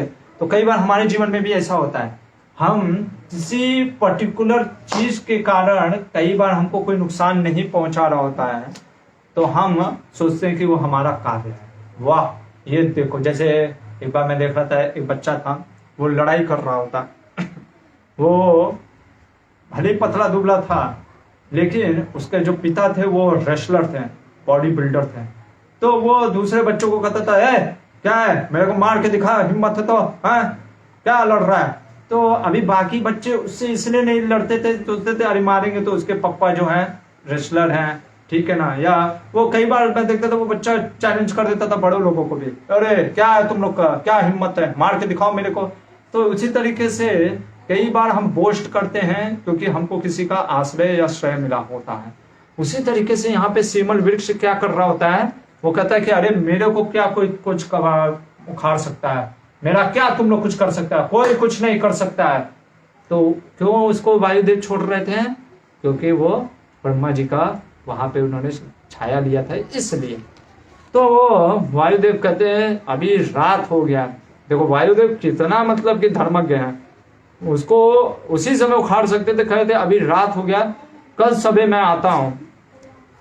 और ये देखो, जब बुद्धि भ्रष्ट हो जाती है तो ये कहता है मेरे ऊपर अपना क्रोध उतारो, तुम कुपित होकर मेरा कर क्या लोगे। अरे तुम कर भी क्या लोगे। कई बार नहीं, लोग मतलब अहंकार के वश में वो सोचते हैं अभी मैं नीचा कैसे दिखा सकता हूँ। खास करके आज के समाज में हम देखते हैं जो कॉलेज के स्टूडेंट्स होते हैं, ठीक है ना, अगर कोई स्त्री या कोई लड़की इधर जा रही होती है तो भले ही कुछ नहीं, उस समय उनका पावर कुछ नहीं रहेगा, पर वो ऐसे दिखाएंगे, अरे क्या बोला मेरे को, है दिखाने के लिए दूसरे को, ठीक है, खास करके लड़कियों को दिखाने के लिए क्या बोला। तो उसी तरीके से ये सेमल वृक्ष, क्योंकि उसकी वहां पे जो भी बच्चे और पूरा परिवार था वो वृक्ष का, तो उसको दिखाने का, अरे तुम कर भी क्या लोगे, कुपित हो जाओगे तो क्या कर लोगे, हैं मेरा कुछ बिगाड़ लोगे क्या। इस तरीके से जब वो बोलता है, वायुदेव कहते ठीक है कल मिलते हैं। जैसे कई बार लोग नहीं कहते ठीक है बाहर निकलो फिर बताते हैं, अभी पीरियड खत्म होने दो। तो उस तरीके से वायुदेव ने कहा कि कल मिलते हैं। अब इसको हो गए दिमाग में प्रॉब्लम, कहता अरे बाबा मैंने क्या कर दिया, मैं सही में दुर्बल हूं क्या। वो कोई प्रश्न, अच्छा। तो वो कहता है मैंने नारद जी से जो बातें कही थी वे सब झूठी थी, मैं वायु का सामना करने में असमर्थ हूँ। अरे मैंने ये क्या कर दिया। अब वो कल वायुदेव आएंगे, वो क्या करेंगे, मेरा एकदम तहस नहस मचाएंगे। और क्या करेंगे, जैसा कि नारद जी ने कहा था वायुदेव सही में बलवान है, मैं बुद्धि का आश्रय लेकर किसी प्रकार से अब इससे छुटकारा पाना पड़ेगा। तो वो क्या करता है, मनी मन उसने विचार किया और उसने क्या किया, अपने ही शाखाओं को गिरा दिया, टहनियों को डालियों को गिरा डाला, क्योंकि वो सोचा भैया कुछ तो अपना ही नुकसान करने लग गया। क्योंकि कई बार नहीं होता है, जैसे कि हम देखते हैं एक इंसिडेंट भी है कि एक बार एक बालक होता है तो वो बहुत गड़बड़ किया होता है, तो सारे गांव वाले आते हैं, हमारे गांव का कहानी है, तो उसको सभी लोग मारने आते हैं कि अरे ये क्या बोलते हैं, इसने इतना गड़बड़ किया, आज इसको बहुत बजाते हैं। उसके पिता को अब लगता है कि अभी क्या करूं, ठीक है, अभी इस बच्चे को मैं मेरा, वो अपने पिता उस बच्चे से बहुत प्रेम करते थे, पर अभी उसको बचाना भी था, अभी बचाए कैसे, क्योंकि अभी सारे गांव वाले, और सही में गलती किया है। तो क्या करते हैं उसके पिता, कहते हैं क्यों क्यों तुमने ऐसे गलती किया। वो बच्चे को लगाते 2 थप्पड़, ताड़ ताड़ मारते हैं, गलती करेगा, ऐसे गलती करते हैं, कितना गलत बात है, इस तरीके। तो गांव वाले कहते हैं अरे इसके पिता तो खुद ही मार रहे हैं। तो गांव वाले कहते हैं अरे नहीं नहीं ठीक है गलती किया है, लेकिन अभी हाँ अगली बार से गलती नहीं करना। तो वहां पे क्या होता है, उसके पिता 2 थप्पड़ मार के अपने बच्चे को बचाए हैं। क्यों, क्योंकि अगर 2 थप्पड़ नहीं मारे होते तो गांव वाले कितने लात मारते हैं, लेकिन वहां पे 2 थप्पड़ मार करके गांव वालों ने सोचा अरे खुद ही इसके पिता ही मार रहे हैं, तो ठीक है जाने दो, गलती किया है, अभी अगली बार से गलती नहीं करेगा, इसके पिता समझदार हैं। तो उसी तरीके से देखो ये सब होता है, ये व्यवहारिक ये सब भौतिक जगत का है चीज ज्ञान। तो यहाँ पे सिमल वृक्ष भी वही कर रहा होता है, कहता भैया इससे कि पूरा जड़ से उखाड़ ना फेंक दे वायु दे, कुछ टहनियाँ, कुछ अपने पत्ते, कुछ शाखाएं गिरा देता है।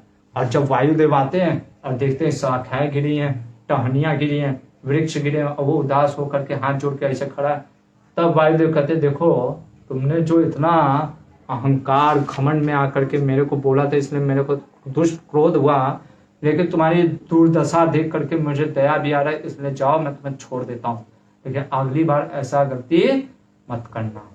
तो हम देखते हैं फिर सेमल वृक्ष क्षमा मांगता है, और यहाँ पे भीष्म पितामह कहते हैं कि दुर्बल जो व्यक्ति होता है बुद्धि से या बल से, उसको बलवानों के सामने पहले तो डींगे नहीं हाँकना चाहिए, और डींगे हाँकने के अलावा उसको उसके साथ कभी वैर तो करना ही नहीं चाहिए।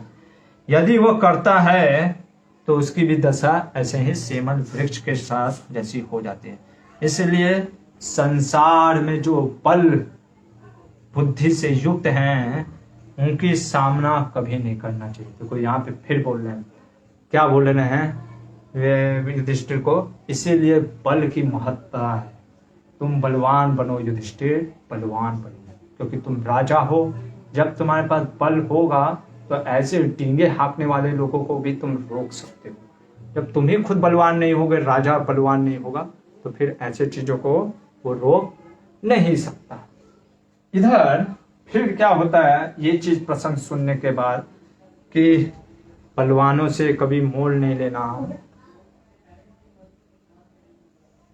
युधिष्ठिर महाराज प्रश्न करते हैं क्योंकि वो राजा है, और प्रश्न ये है कि जो आपके शरण में है, जैसे आपके घर में जैसे कोई पेरेंट्स है उनके शरण में बच्चे हैं, एक कम्युनिटी के शरण में जैसे हम देखते हैं कुछ वहाँ के जो साधु संत समाजों में जो वरिष्ठ साधु जो अध्यक्ष होते हैं, मंडलाधीश होते हैं, उनके देख रेख में बहुत से साधु संत होते हैं। वो चाहे आप कोई बड़े कंपनी के मालिक हो, ठीक है, प्रोफेशनल वर्ल्ड में भी, तो आपके जो अंडर सबऑर्डिनेट होते हैं एम्प्लॉयज को, या गवर्नमेंट के अंदर में जो उसके पीपल होते हैं, समाज होती है, उसकी रक्षा।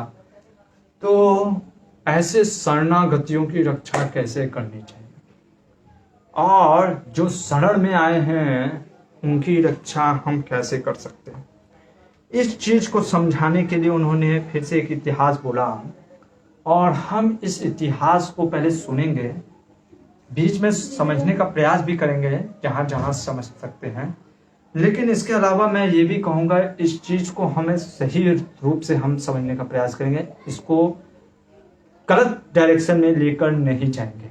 नहीं तो कल आप कुछ क्वेश्चन ये भी कर सकते हो कि क्या टेररिस्ट को भी शरणागति देना चाहिए। यहाँ पे टेररिस्ट के शरणागति की बात नहीं कर रहे हैं, यहाँ पे शरणागति बात की जा रही है जो आपके अंदर है, ठीक है, और किस हद तक यहाँ पे प्रिंसिपल बताया जा रहा है कि कैसे हमारे अंदर जो सबऑर्डिनेट है, जो हमारे अंदर कार्य करते हैं, उनको किस हद तक उनकी हमें रक्षा करनी चाहिए, उनको एक शरण में आए हुए व्यक्ति को उसको हेल्प करना चाहिए। ये यहाँ पे प्रिंसिपल है। तो क्या होता है, एक समय की बात है, भीष्म पितामह कहते हैं कि ये कथा परशुराम जी ने मुचुकुंद को सुनाई थी। देखो कहाँ कहाँ से भीष्म पितामह सारी कथाओं को ला रहे हैं। कह रहे कि ये भीष्म पितामह बोल रहे हैं कि मुचुकुंद को सुनाई थी, और परशुराम जी से भी जब मुचुकुंद ने पूछा था शरणागति के ऊपर, क्योंकि वो भी राजा थे, तो परशुराम जी ने एक कथा सुनाई। कहते हैं पहले वो बताते हैं कि यह कथा जो है ये धर्म को बढ़ाता है, और क्या बढ़ाता है, आपके अर्थ को भी बढ़ाता है। और कहते हैं पहले कि एक समय की बात है, एक वन में बहेलिया मतलब कि जो शिकारी होते ना, जो व्याघ्र, वो बहुत ही चारों ओर विचर रहा था, काल के जैसा, आंखें लाल लाल, पूरा काला भूत जैसा, मूछे बड़ी बड़ी, एकदम घंघोर, हाथ में धनुष और खड़ग लेकर के ऐसे विचर रहा था, साक्षात जैसे काल था। इस प्रकार से वो बहुत क्रूर कर्म किया करता था। तो यहाँ पे परशुराम जी एक चीज बोलते हैं, वास्तव में जो पापाचारी होते हैं उसे विज्ञ पुरुषों को दूर से ही त्याग देना चाहिए। देखो जो पापाचारी यानी जिनका मन हमेशा पाप में लगा हुआ है, बार बार संघ के ऊपर बहुत ही विशेष देता हमारा साथ क्योंकि ऐसे पापाचारी लोगों को जिनका जो मन खुद ही स्थिर नहीं है, वो कभी भी आपके जीवन में भी अस्थिरता ला सकते हैं। तो ऐसे लोगों का संग कभी नहीं करना चाहिए, संग ना करो, ये बोलते हैं परशुराम जी। ठीक है, इसके आगे देखते क्या बोलते हैं। जो अपने आप को धोखा देता है वो दूसरे का हितैषी कैसे हो सकता है। अब आप कहोगे प्रभु जी अपने आप को कैसे धोखा देता है, क्यों धोखा देता है। यहाँ पे पापाचारी को यही नहीं पता कि उसका जो कार्य कर रहा है वो पाप है या पुण्य है। तो एक प्रकार से जो आत्मा भगवान से स्वरूप है, सनातन धर्म है आत्मा का कि भगवान से मिलना, वो पापाचारी क्या होते हैं, उनको सही गलत की पहचान नहीं होती है। तो जब उनको सही गलत की पहचान नहीं है तो वो आपका फिर सही और गलत क्या करेंगे ये कैसे पता। इसलिए ऐसे लोगों से दूर रहना चाहिए। जो मनुष्य क्रूर, दुरात्मा तथा दूसरे प्राणियों के प्राणों का अपहरण करने वाले होते हैं उन्हें सर्पों के समान, ऐसे लोगों को स्नेक से कंपेयर किया जाता है। सर्पों के समान वो घातक होते हैं। क्यों? कब वो आपको डस लेंगे, जैसे सांप छूने में आपको लगेगा आहा क्या ठंडा महसूस दे रहा है। गर्मी में आप सोचोगे कि गर्म धपती धूप से आए, और सांप को आप सोचो लपेट लेते हैं उसका, क्योंकि शरीर क्या होता है वो हमें ठंडा प्रदान करता है। तो आप लपेट लोगे तो क्या होगा, सांप आपको घट से काट लेगा। उसी तरीके से फिर हम देखते हैं कि कई बार सांप क्या होते हैं, वो उनके मड़ी होती है। अब हम सोचेंगे वो मड़ी है, और हम उस सांप के ऊपर से मड़ी अगर निकालने का प्रयास करेंगे तो क्या होगा, वो मड़ी जैसे ही हम निकालने का प्रयास करेंगे सांप काट लेगा, भली मड़ी है तो भी क्या हुआ। ऐसे ही ये जो लोग होते हैं ना, जो कैसे लोग, ये लिबरल और लेफ्टवादी लोग, बोलते बहुत अच्छा है, बातें बहुत अच्छी करेंगे और ऐसे ऐसे बातों को पेश करेंगे, वाक चपलता जिसको कहते हैं, जगलरी इन द वर्ड्स, बहुत अच्छे जगलरी करते हैं। लेकिन ये उसी तरह प्रकार है जैसे सांप होता है उसके ऊपर मड़ी है। तो इनकी वाक चपलता मड़ी है और ये सांप है। ऐसे लोगों से को बच के रहना चाहिए। कितना मतलब प्रैक्टिकल विजडम देते हैं महाभारत से। इसके बाद कहते हैं यही जो ऐसे दुष्ट लोग होते हैं, तो ये जो व्यक्ति था, ये जो पहेलिया था, इसी प्रकार का वो पापचारी था। और वो इतना अधर्म कार में वो उसको लगता ही नहीं। प्रॉब्लम क्या है ना, इन लोगों का, जो पापी लोग होते हैं उनको पता ही नहीं चलता कि वो पाप कर रहे हैं। उनसे आप पूछोगे कि आप कुछ गलत कर रहे हो, वो मानेंगे नहीं। वो कहेंगे अरे ये गलत कहाँ है, ये तो सृष्टि का नियम है। ऐसे बोलेंगे कि ये तो सृष्टि का नियम है, ये तो हम सृष्टि का कार्य कर रहे हैं, ये तो भगवान का दिया हुआ कार्य है। जैसे किसी से अगर आप पूछो कि भाई आप चिकन क्यों खाते हो, अरे यार चिकन नहीं खाएंगे तो फिर चिकन की आबादी नहीं बढ़ जाएगी। ऐसे बोलते हैं कि हम चिकन खा करके एक क्या करते हैं, समाज का सुधार कर रहे हैं चिकन खा करके, नहीं तो चिकन की आबादी बढ़ जाएगी भाई। जैसे वो नहीं खाएंगे तो चिकन कितने चुचु ऐसे करते हुए सब जगह चिकन ही चिकन खाने लग जाएंगे। ठीक है, तो एक तरीके से इनसे कुछ भी पूछो तो ये जस्टिफिकेशन देंगे और इन कहेंगे इसमें अधर्म का ये काटते वक्त। जैसे मैं देखता हूं कितना मतलब कि हमारा समाज डिसेंसिटाइज हो गया है। बर्थडे पार्टी मनाते हैं बच्चों का, अपने बच्चे का बर्थडे रखते हैं, मैरिज एनिवर्सरी रखते हैं और क्या करते हैं, चिकन का पार्टी रखते हैं। यानी किसी के बच्चे को मार करके हम किसी का बच्चे, अपने बच्चे का बर्थडे मना रहे हैं। और फिर हम सोचते हैं कि अरे इतना मतलब कि समाज ऐसे डिसेंसिटाइज क्यों हो रहा। पहले हम ही डिसेंसिटाइज हो गए हैं, हम इतने असंवेदनशील हो गए, हमको यही नहीं समझ में आ रहा है कि हम अपने बच्चे का बर्थडे, किसी की मृत्यु, किसी को मार करके, किसी का डेथ से हम अपना क्या बना रहे हैं, फंक्शन बना रहे हैं। ये चीज है। तो इसके बाद देखते हैं कि एक बार क्या होता है, जो इसी तरीके से विचर रहा होता है तो अचानक से बहुत तूफान आता है, बहुत जोरों से तूफान। ऐसा लगता है कि संवर्तक जो थे, वो बारिश जो किया था वृंदावन में गोवर्धन के समय, तो उसी प्रकार से ये संवर्तक बादल आ गए हैं और पूरी तरीके से पूरा वायु का प्रचंड हवा चल रहा होता है, हर जगह बादल घटाएं छाई हुई थी, सब तरीके से मूसलाधार पानी बरस रहे थे। ऐसा बारिश हो रहा था कि ये पहेलियां भी इस ठंड में, जैसे हमारे यहाँ पिछले 2 दिन से बहुत बारिश हो रहा है तो ठंड बढ़ गई, इतनी ठंड लगने लग गई इसको, और रास्ते में कहीं भी जाता था इतना इतना पानी भरा रहता है, उसको दिखता ही नहीं था। वो देखता था कहीं भी वो जा रहा है तो पक्षी मरकर धरती पर गिरे हुए हैं, ठीक है, घोंसलों में कितने ही अपने घोंसलों में छिपे बैठे थे। बहेलिए के सारे अंग ठिठुर गए थे सर्दी के कारण, और जब वो चल नहीं पाता था तो खड़ा ही ना हो पाता था, वो चल भी नहीं पा रहा था, खड़ा भी नहीं हो पा रहा था। इस प्रकार से जब वो ऐसे वो पाप के तरह से पापी, वो पापाचारी जो पहेलिया था चल रहा था, उसने रास्ते में एक धरती पर कबूतरी को देखा। क्या देखा? कबूतरी को देखा, और सर्दी के कष्ट से व्याकुल हो रही थी। वो कबूतरी एकदम ठंड के मारे गिर गई थी। वो पापात्मा व्याध स्वयं भी बड़े कष्ट में था, तो भी कबूतरी को उठाकर पिंजरे में डाल दिया। देखो ये अनसंवेदनशीलता, पाप से क्या हो जाता है, व्यक्ति खुद ठिठुर रहा है, मर रहा है, और सामने कोई जीव भी ठिठुरता है तो उसकी क्या आ जाता है, उसको पकड़ करके पिंजरे में डाल दिया।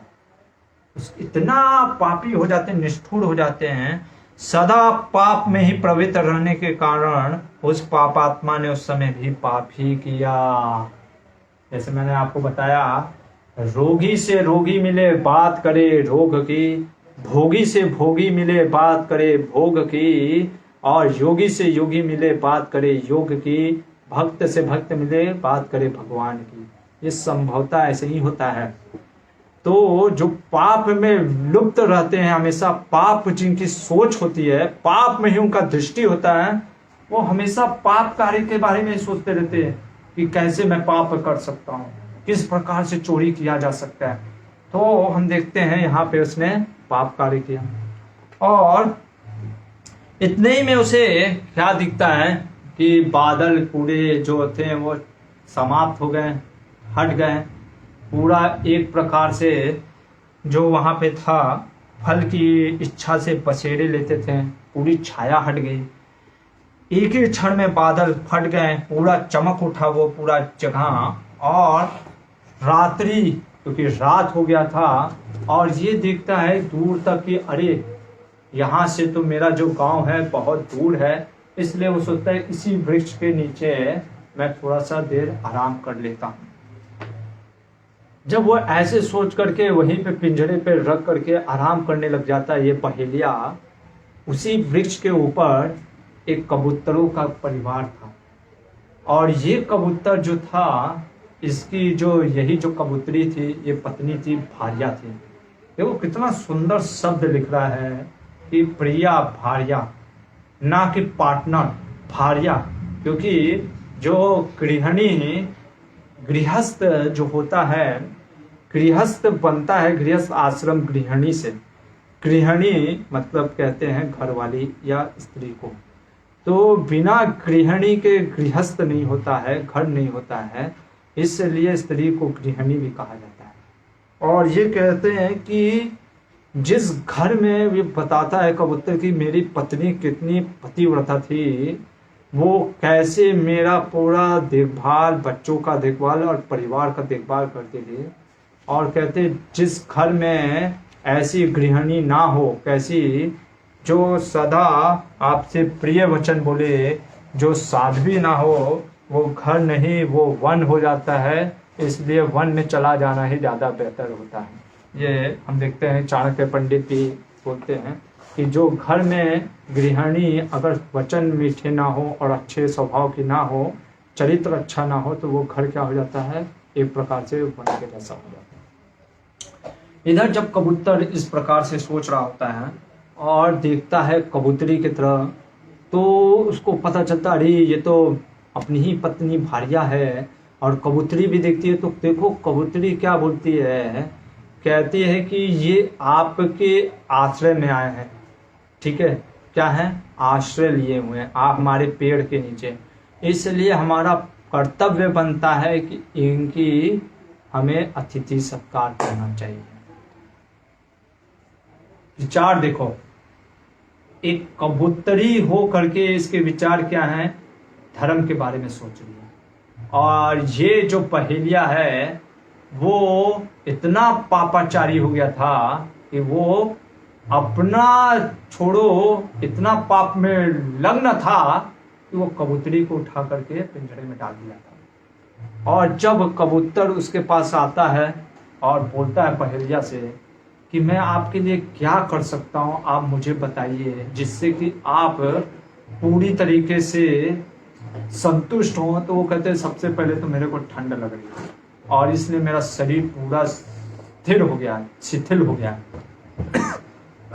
ये बोल करके कबूतर क्या करता है, सामने ही पत्तों का ढेर होता है, पेड़ों में पत्तों का ढेर, उन सबको इकट्ठा करने लगता है और इकट्ठा कर करके वो फिर आग की तलाश करता है और जा करके सोचो लोहार के घर से आग लेकर के आता है किसी तरीके से और पत्तों में आग लगाता है जिससे कि उसके शरीर को एक प्रकार से क्या हो, आनंद मिले। जब कबूतर इस प्रकार से बोलता है तो फिर वो जो पहेलिया से पूछता है अब मैं आपके लिए और क्या कर सकता हूँ, वो कहते हैं कि मुझे भूख लगी है, मुझे भोजन चाहिए। और कबूतर कहता है कि मैं तो भोजन कहाँ से ला सकता हूँ। और यहाँ पे सुंदर चीज बोलता है कि हम तो प्रतिदिन चुगे हुए चारे से ही जीवन निर्वाह करते हैं। देखो, एक पक्षी भी, जैसे हम अपने यहाँ हमारी गाय जाती हैं पूरा चरने के लिए, लगभग 40 गायें हैं, प्रतिदिन जाती हैं चरने के लिए। आप देखोगे अगर आप प्रकृति के साथ, इसलिए हमें कई बार रहना चाहिए, हमें समझ में आएगा कितना सेंसिटिव है। हर एक प्राणी डिसिप्लिन है। ये जो गाय भी होती है जब जाती है चरने के लिए, तो ये जब चरती हैं इनका अगर पेट भर जाता है ये अपने आप वापस आ जाती है कई बार गाय। ये नहीं कि ओवर टाइम करती हैं कि हाँ ज्यादा खा लेते हैं, ठीक है, और फिर रात को पचाने के लिए ओवर टाइम करते हैं कि अरे आज कुछ ज्यादा हो गया।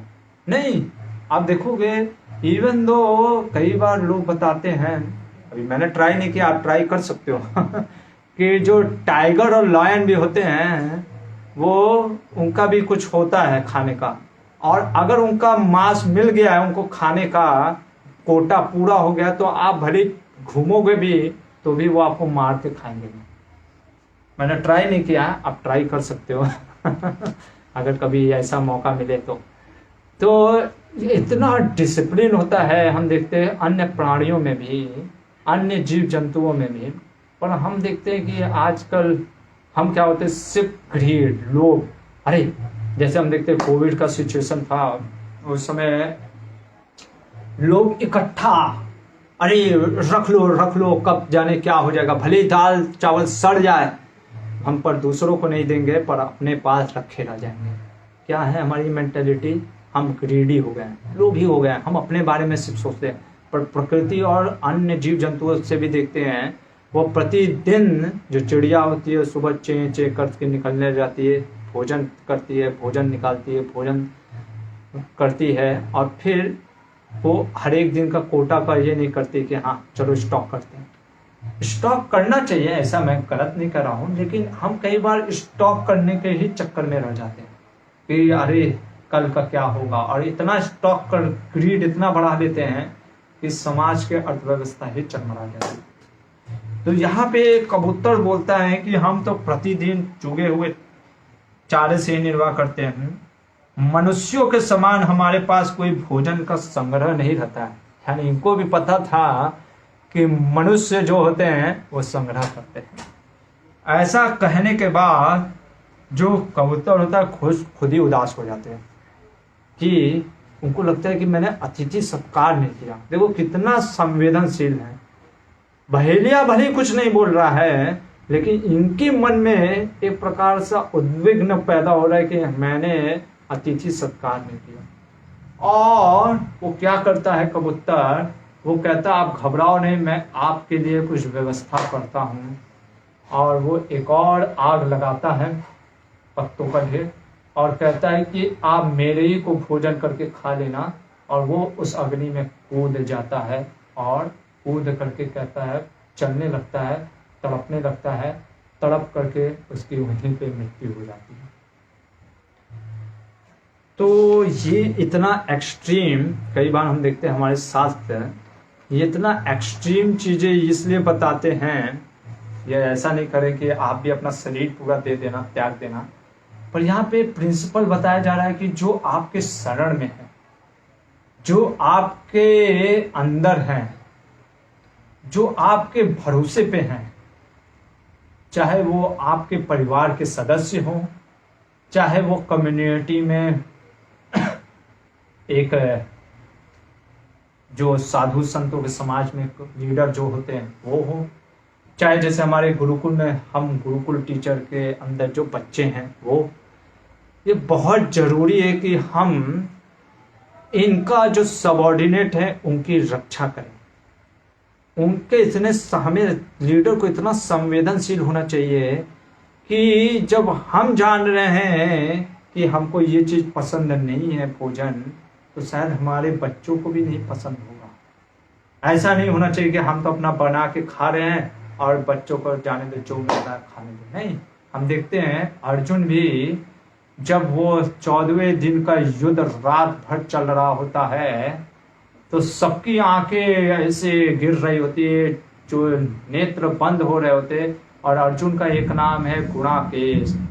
गुणाकेश के कहने का मतलब है जिसने नींद पे काबू कर लिया है। और अर्जुन को नींद नहीं आ रहा होता है, लेकिन जब वो देखता है अपने ही सैनिकों को कि उनकी आंखें बंद हो रही हैं, वो लड़ नहीं पा रहे हैं, तो ये नहीं कहता है कि अरे देखो मैं कैसे जगा हुआ, तुम भी जगो।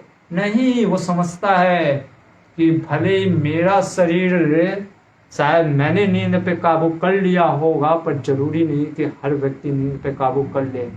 और ये तो सृष्टि का नियम है, भगवान का नियम है, सोना जागना, खाना पीना, ये तो भगवान का नियम है।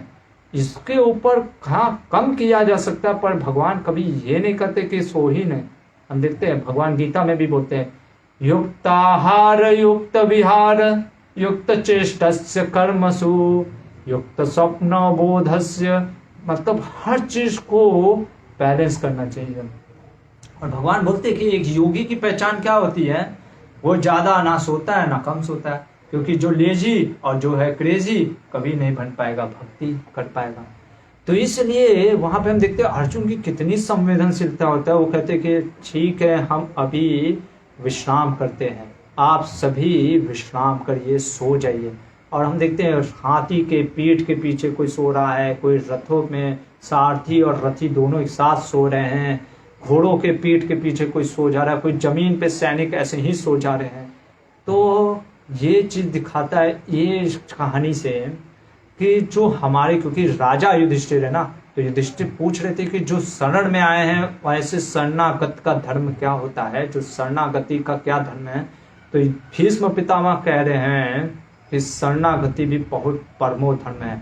जैसे शिवी महाराज का कथा हमने आपको बताया था, कैसे उन्होंने कबूतर के लिए अपने शरीर का अंग तक देने का प्रयास किया।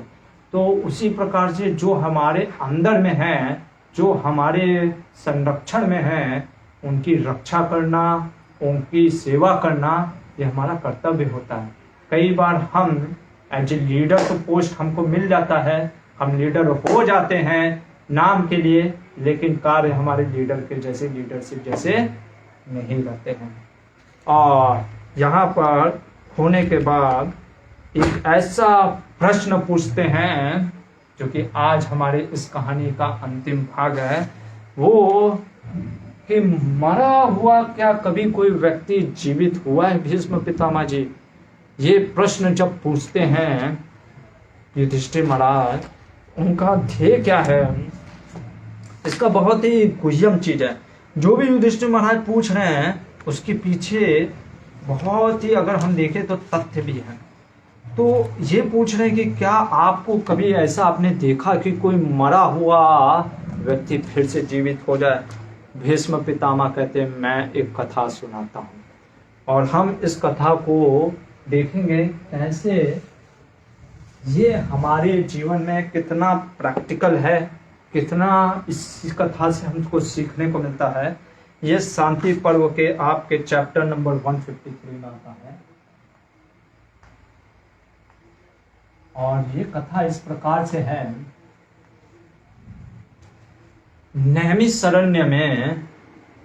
नैमिषारण्य करके एक है, जैसे आप जानते ही हैं, जहाँ पे भागवत का पाठ किया गया है, तो वही नैमिषारण्य के क्षेत्र में एक गिद्ध और गीदड़ की संवाद को ही घटित करते हुए बताते हैं कि एक बार एक ब्राह्मण था, उसका पुत्र बहुत कई तपस्याओं के बाद हुआ, पर किसी कारणवश वो जो ब्राह्मण का पुत्र था, बालक था, बाली अवस्था में था, अभी युवा अवस्था में भी नहीं गया था, किसी कारण से इसकी मृत्यु हो जाती है। और जब इसकी मृत्यु हो जाती है तो बहुत दुख होता है उनके घर परिवार वालों को, लेकिन अभी भाई मर गया है तो इसको लेकर के चलने लगते हैं और लेकर के शमशान में उसको जाते हैं, सोचते हैं कि दफन करेंगे। तो जब वो इस प्रकार से मृत बालक को लेकर के वहाँ पे पहुँचते हैं और खूब रोने लगते हैं, विचार करने लगते हैं कि अभी क्या करें। ये प्रसंग का क्वेश्चन ये युधिष्ठिर महाराज का अगर हम हिडन देखें तो मृत बालक जो पूछ रहे हैं कि मृत्यु पे या मृत होकर के कोई जीवित हुआ हो, तो कहने का मतलब है कि कोई ऐसा इम्पॉसिबल चीज या कोई ऐसा इम्पॉसिबल टास्क या डिफिकल्ट टास्क जो इम्पॉसिबल है, क्या वो कभी पॉसिबल हुआ? क्योंकि राजा को, जैसे मैंने आपको पहले बताया, पहले ही दिन भीष्म पितामह ने क्या ज्ञान दिया था? पुरुषार्थ करने का। पुरुषार्थ करो, पुरुषार्थ। भले तुमको फल नहीं प्राप्त हो रहा है, राजा को पुरुषार्थ करते रहना चाहिए। जैसे मान लीजिए आपको चोर पकड़ना है, डाकू पकड़ना है, या ऐसे लोगों को पकड़ना है जो मंदिरों को हमला कर रहे हैं, हत्या कर रहे हैं वैष्णवों का, अब फिर सरकार कहे अरे हम तो पकड़ने का प्रयास कर रहे हैं, मिल ही नहीं रहे। नहीं, आप ऐसे नहीं बोल सकते, या फिर हम ऐसे नहीं कर सकते अरे उनका कर्मा था, ठीक है, आप भी देखो, आप तो इस्कॉन वाले हो, आप तो जानते हो कर्मा का लिखे, ठीक है ना, तो आपका कर्मा समझ के आप शांत हो जाओ। नहीं, ये अपने निजी जीवन में हम कर सकते कि हाँ भाई हम सांत्वना अपने आप को दे सकते कि हमारा कुछ कर्मा था, पर एक राजा और एक पुलिस ऐसे नहीं बोल सकता है कि भाई वो कर्मा था। नहीं, अगर सब चीज कर्मा था तो फिर हम आपका हत्या कर देते हैं, ये भी एक कर्मा है, आप अपना हत्या समझ लेना, ये तो आपका कर्मा था। नहीं, ऐसा नहीं होता है। इसलिए राजा को जो पोजीशन पे होता है, जो लीडर के पोजीशन पे होता है, चाहे वो घर का कोई सदस्य हो, चाहे वो कंपनी का कोई सीईओ हो, चाहे वो गवर्नमेंट का कोई ऑफिसर हो, वो उसको जीवन भर प्रयास करते रहना चाहिए, क्योंकि उसके ऊपर डिपेंड है पूरी सोसाइटी, उसके ऊपर डिपेंड है कितना सदस्य और सबॉर्डिनेट, तो वहाँ पे उसको पुरुषार्थ करते रहना पड़ता है। तो इसलिए यहाँ पे युधिष्ठिर महाराज पूछ रहे हैं इम्पॉसिबल टास्क के बारे में कि कोई ऐसा इम्पॉसिबल चीज आपने बताइए जिसको पॉसिबल होते हुए आपने देखा है। और सबसे इम्पॉसिबल चीज क्या है? मरे हुए को जीवित करना। इसलिए उन्होंने पूछा कि क्या आपने कभी मृत बालक को जीवित होते हुए देखा है? तो वो बताते हैं हाँ, और ये कथा है। तो जब ये इस प्रकार से रो रहे होते हैं, ठीक है, कौन? पूरा उनका परिवार, बालक का।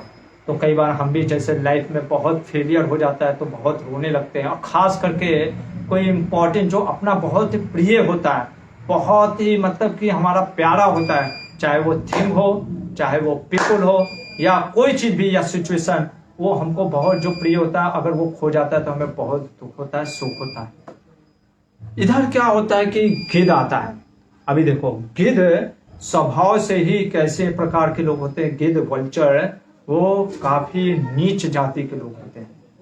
तो ऐसे ही एक गिद्ध आता है, और गिद्ध क्या बोलता है जब वो सुनता है ऐसे रोने की, चिल्लाने की, तो इनका ऐसे ही आपके समाज में, अगर आपके जीवन में भी कुछ ऐसी घटनाएं, दुर्घटनाएं होती हैं तो गिद्ध जैसे लोग क्या बोलते हैं, जब आप कोई चीज फेल हो रहा है आपके द्वारा, तो कहते हैं अरे क्या रो रहे हो। गिद्ध क्या बोलता है कि कितने मनुष्य आते हैं यहाँ पे, उनका परिवार के लोग चले जाते हैं, ठीक है, तुम भी क्यों रो रहे हो, पहला चीज। और दूसरा चीज देखो, ये शमशान भूमि है, ठीक है, यहाँ पे कितने गीदड़ और गिद्ध रहते हैं, रात के समय यहाँ पे रहना ठीक नहीं है, आप लोग चले जाओ इससे पहले कि सूर्यास्त हो जाए। तो ये सुनने में ऐसा लगता है कि अरे गिद्ध तो बहुत अच्छा है, हमारा मित्र है, और हम देखते हैं ये जो घर वाले होते कहते हैं अच्छी बात है, वो चलने लग जाते हैं। पर गिद्ध जैसे लोग क्या होते हैं, ये मतलब के होते हैं, अपना मतलब साधने में लगे होते हैं। ये सोच रहे हैं कि आप चले जाओ और फिर मैं क्या करूंगा, इस मांस को खाऊंगा। किसको, इस शरीर को। तो आप देखोगे कई बार आपको कुछ लोग सुझाव देंगे, अरे ये चीज छोड़ दीजिए, ये चीज बेकार है, ठीक है, आप इसको क्या चालू किए हुए हैं, ठीक है, ये नहीं चलेगा, आप छोड़ दीजिए। क्यों, क्योंकि उनको वो चीज हड़पना रहता है, ठीक है। तो ऐसे लोग और आपको भयभीत भी करेंगे कि देखो इसमें ज्यादा पैसा लगाया या ज्यादा एनर्जी लगाया तो नुकसान होगा, इससे बढ़िया आप अपना एनर्जी वेस्ट मत करो। ये तो गिद्ध जैसे लोग हो गए, ठीक है। फिर हम देखते हैं गिद्ध के अलावा वहां पे गीदड़ भी आ जाता है, एक और महान हस्ती गीदड़। तो गीदड़ क्या बोलता है, ये सियार बोलता है, गीदड़ उनसे उन लोगों को बोलता है कि देखिए आप पहली बात तो इसकी बात सुनिए नहीं, गिद्ध की, वो गिद्ध की बात आप सुनिए नहीं। क्यों, वो कहता है गिद्ध की बात आप मत सुनिए। वो कहता है कि अभी तो सूर्यास्त हुआ ही नहीं है, अतः डरिए मत, हो सकता है बच्चा फिर से उत्पन्न हो जाए, ठीक है। वो कहता है बच्चा फिर से उत्पन्न हो सकता है, मतलब कि कभी भी शुभ। तो ये ऐसे लोग, ये कैसे लोग होते हैं, इनका भी मकसद होता है। गीदड़ जो होते हैं वो रात को, जैसे हमारे यहाँ भी रात को बहुत गीदड़ एकदम रात भर ऐसे करते करते रात भर चिल्लाते रहते हैं, रोते रहते हैं। हम लोग को लगता है कई बार अरे क्या हुआ, जब मैं पहली बार आया मैंने कहा अरे यहाँ पे रो कौन रहा है, बाद में पता चला अरे गीदड़ का पूरा है, वो एकदम आवाज ऐसे करते हैं। तो ये गीदड़ भी मतलबी है, ये हमको लगेगा। तो कुछ लोग ऐसे लोग होंगे कि कहेंगे कि नहीं नहीं नहीं नहीं आप करते रहो, आप करते रहो। क्यों, उनका भी उसमें कुछ प्रॉफिट होता रहता है, मकसद होता है, उनको रेम्यूनरेशन कुछ मिलेगा। जैसे लंकापति रावण को क्या उसके मिनिस्टर ने कहा अरे घबराओ नहीं, या कंस को हम लोग निकाल ढूंढेंगे। तो उनका क्या होता है, वो सोचते हैं कि अरे लंकापति रावण से हमको कुछ ना कुछ, वो चापलूसी करते रहते हैं। तो ऐसे लोग होते हैं जो आपको गीदड़ जैसा सोच देते हैं। और क्या बोलते हैं कि यद्यपि उनके देखो, और क्या सुझाव देते हैं कि अरे क्या बोल रहा है कि अरे जो पशु पक्षी हैं वो लोग भी अपने बच्चों से प्रेम करते हैं, और उनके बच्चे तो उनका पालन पोषण भी नहीं करते, वो तो निकल जाते हैं, जब बड़े हो जाते कहीं चले जाते हैं कहीं किसी जगह पे, और वो लोग भी शोक करते हैं। अरे और आप मनुष्य हो करके शोक नहीं कर रहे हो बच्चा के, अरे बच्चा कितना बचपन में तू तू तू तू बोलता था, कितना मीठी बोली बोलता था, वो याद करके तुम लोग को शोक नहीं हो रहा है, कम से कम शोक करो। क्यों, क्योंकि वो सोचा था कम से कम सूर्यास्त होने दो, फिर ये गिद्ध चला जाएगा और मैं भोजन करूंगा। तो ऐसे लोगों का क्या सोच रहता है, वो लोग कंपेयर कराएंगे आपको कि अरे बाकी लोगों ने भी करके दिखाया, तुम भी होगे, हम होंगे कामयाब। और इस प्रकार से वो बोलते हैं कि लगे रहो बेटा। तो और वो कहते हैं कि देखो, और दिखाएंगे कितना अच्छा प्रोजेक्ट, मतलब कि आप इसको अपने जीवन में समझ सकते हो कैसे ये लोग होते हैं। ये करें देखो बच्चा कितना सुंदर है, चंचल इसकी आंखें हैं, रंग इसका गोरा है, नाक इसके देखो एकदम तोते जैसे हैं। तो इस प्रकार से वो वर्णन कर रहा है ताकि प्रेम उत्पन्न करने लगे, और जो उसके घर वाले होते हैं फिर रोने लग जाते हैं और वो वहीं पे रह जाते हैं। इधर गिद्ध फिर कहता है अरे ये जो बच्चे का शरीर है ये सूखे काठ के जैसा है, ठीक है, और इसको यहाँ पे छोड़ो और तपस्या करो, जाओ तपस्या करो, इसके पीछे क्यों पड़े हो। तो कहते ना अरे ये प्रोजेक्ट या इस चीज पे पीछे क्यों पड़े हैं, छोड़िए ना, दूसरे चीज में एनर्जी लगाइए, उसमें ज्यादा आप ग्रो करेंगे, ठीक है। और कहते हैं कि देखो यहाँ पे देखो कुछ लोग होते हैं जो डेस्टिनी का बहुत ज्यादा बोलते हैं, पुरुषार्थ में कहाँ रखा है, सब मालिक मालिक का दिया हुआ है, सब लिखा हुआ है, ठीक है ना। कहते हैं कि जो लिखा है वो होगा, और अपना चरपाई में आप सोते रहिए, ठीक है, कुछ करिए नहीं, जो होगा भगवान करेंगे, ठीक है ना, सारा भगवान का ही खेल है, ठीक है। तो इस तरीके से कई लोग जो ओवर डेस्टिनी, भाग्य पे भरोसा करते हैं, ऐसी गिद्ध उनको कह रहा है कि सुख दुख तो आता रहता है, कर्मों का लेखा जोखा। और ये बोलते हैं अच्छा ठीक है, तुम्हारे शोक करने से क्या जिंदा हो जाएंगे, ये तुम्हारे शोक करने से क्या तुम्हारा बच्चा जिंदा हो जाएगा, ऐसे बोलते हैं कि तुम इतना प्रयास कर रहे हो तो क्या फिर से ये अच्छा कर दोगे क्या, ठीक है। तो इस प्रकार से जब वो बोलता है तो गीदड़ कहता है, और गीदड़ देखो, गीदड़ कैसे लोग हैं, वो मटेरियलिस्ट एंडेवर, कहते हैं हर कुछ एंडेवर से प्राप्त किया जा सकता है, बल से सब कुछ प्राप्त किया जा सकता है। और कहते हैं जब बालक तुम्हारे अपने ही रक्त मांस का बना हुआ है, आधे शरीर के समान है, अरे ये तुम्हारे ही रक्त का, तुमने कितना खून दिया है, पसीना दिया है इस चीज को करने के लिए, और आज तुम इस चीज को ऐसे छोड़ दोगे, अरे तुम्हारा पसीना बहा है, इसको छोड़ना नहीं है। और कहते हैं कि जब तक सूर्य अस्त ना हो तब तक यहाँ पे रहो, अरे कम से कम कुछ दिन तक तो ट्राई करो, शायद सफल हो जाओगे। तो इस प्रकार से गीदड़, और देखो कैसे कैसे समाज में ऐसे ऐसे लोग भी हैं, देख रहे हैं महाभारत के अनुसार। तो गिद्ध फिर क्या कहता है, मुझे जन्म लिए, आप देखो कई लोग कहते हैं ना, अरे हमारे क्या बाल, वैसे हमारे तो बाल नहीं है, लेकिन जैसे कई लोग कहते हैं कि हमारे क्या बाल सफेद जो हुए हैं ऐसे धूप में पके हैं क्या, अरे हमने कई बसंत देखे हैं, कई बादल की गड़गड़ाहट हो रही है, तो कई वर्षा ऋतु देखी है, हमारे भी बाल पके नहीं हैं। तो इस प्रकार से जब गिद्ध ऐसे बोलता है कि मुझे भी कई हजार जन्म लिए, मैंने 1000 वर्ष हो गया मेरा आयु, मैंने आज तक नहीं देखा कि कोई ऐसे जी करके उठ जाए। तो आप देखो ऐसे लोग क्या कहेंगे कि हमारा एक्सपीरियंस कहता है ये हो नहीं सकता, और फिर क्या बोलेंगे, और कहेंगे कि देखो हो सकता है मेरी बात तुम्हें कड़वी लगे, लेकिन यही तुम्हारी अच्छाई है। देखो तो गिद्ध जैसे लोग कहेंगे कि हम कड़वी बात बोल रहे हैं पर तुम्हारे भलाई के लिए बोल रहे हैं।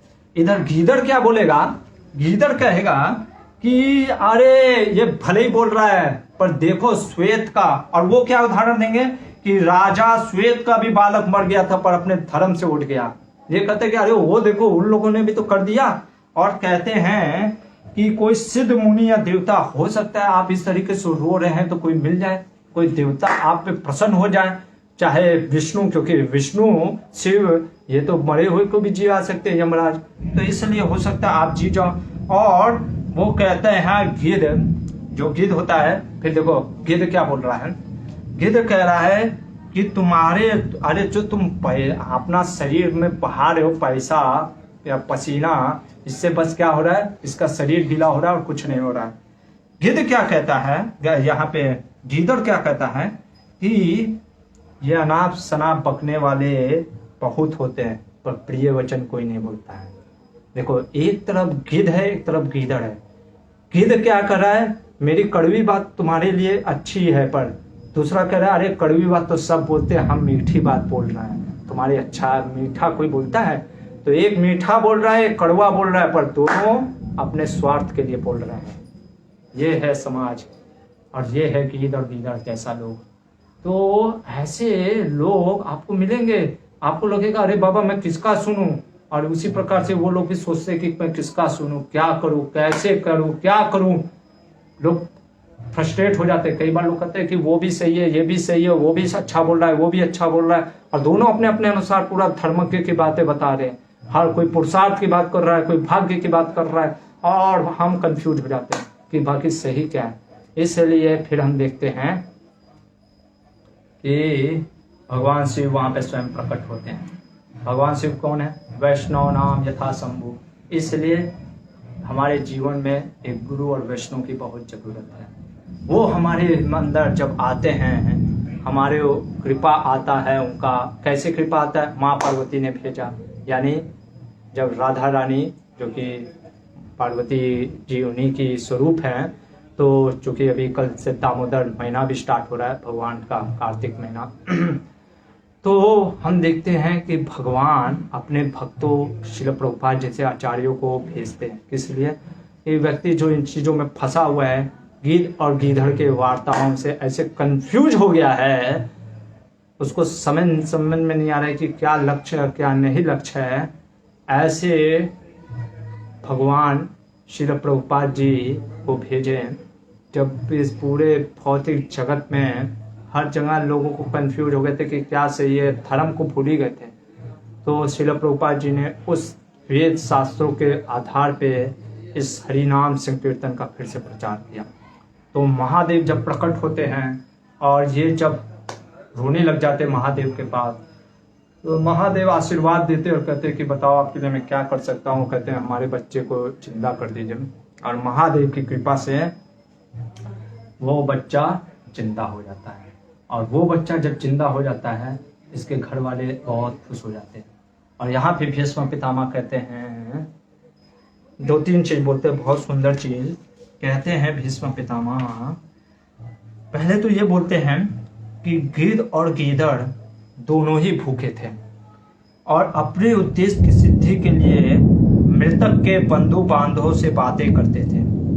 गिद्ध कहता था सूर्य का अस्त हो जाएगा, और सियार कहता था नहीं।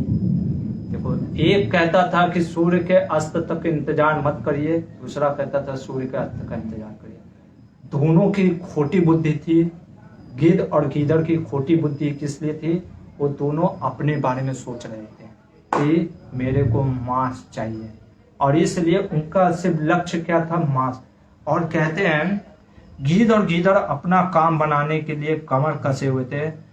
और ध्यान से सुनेगा जो ये लाइन बोल रहे हैं, दोनों को ही भूख और प्यास सता रही थी और दोनों ही शास्त्र का आधार लेकर बात करते थे।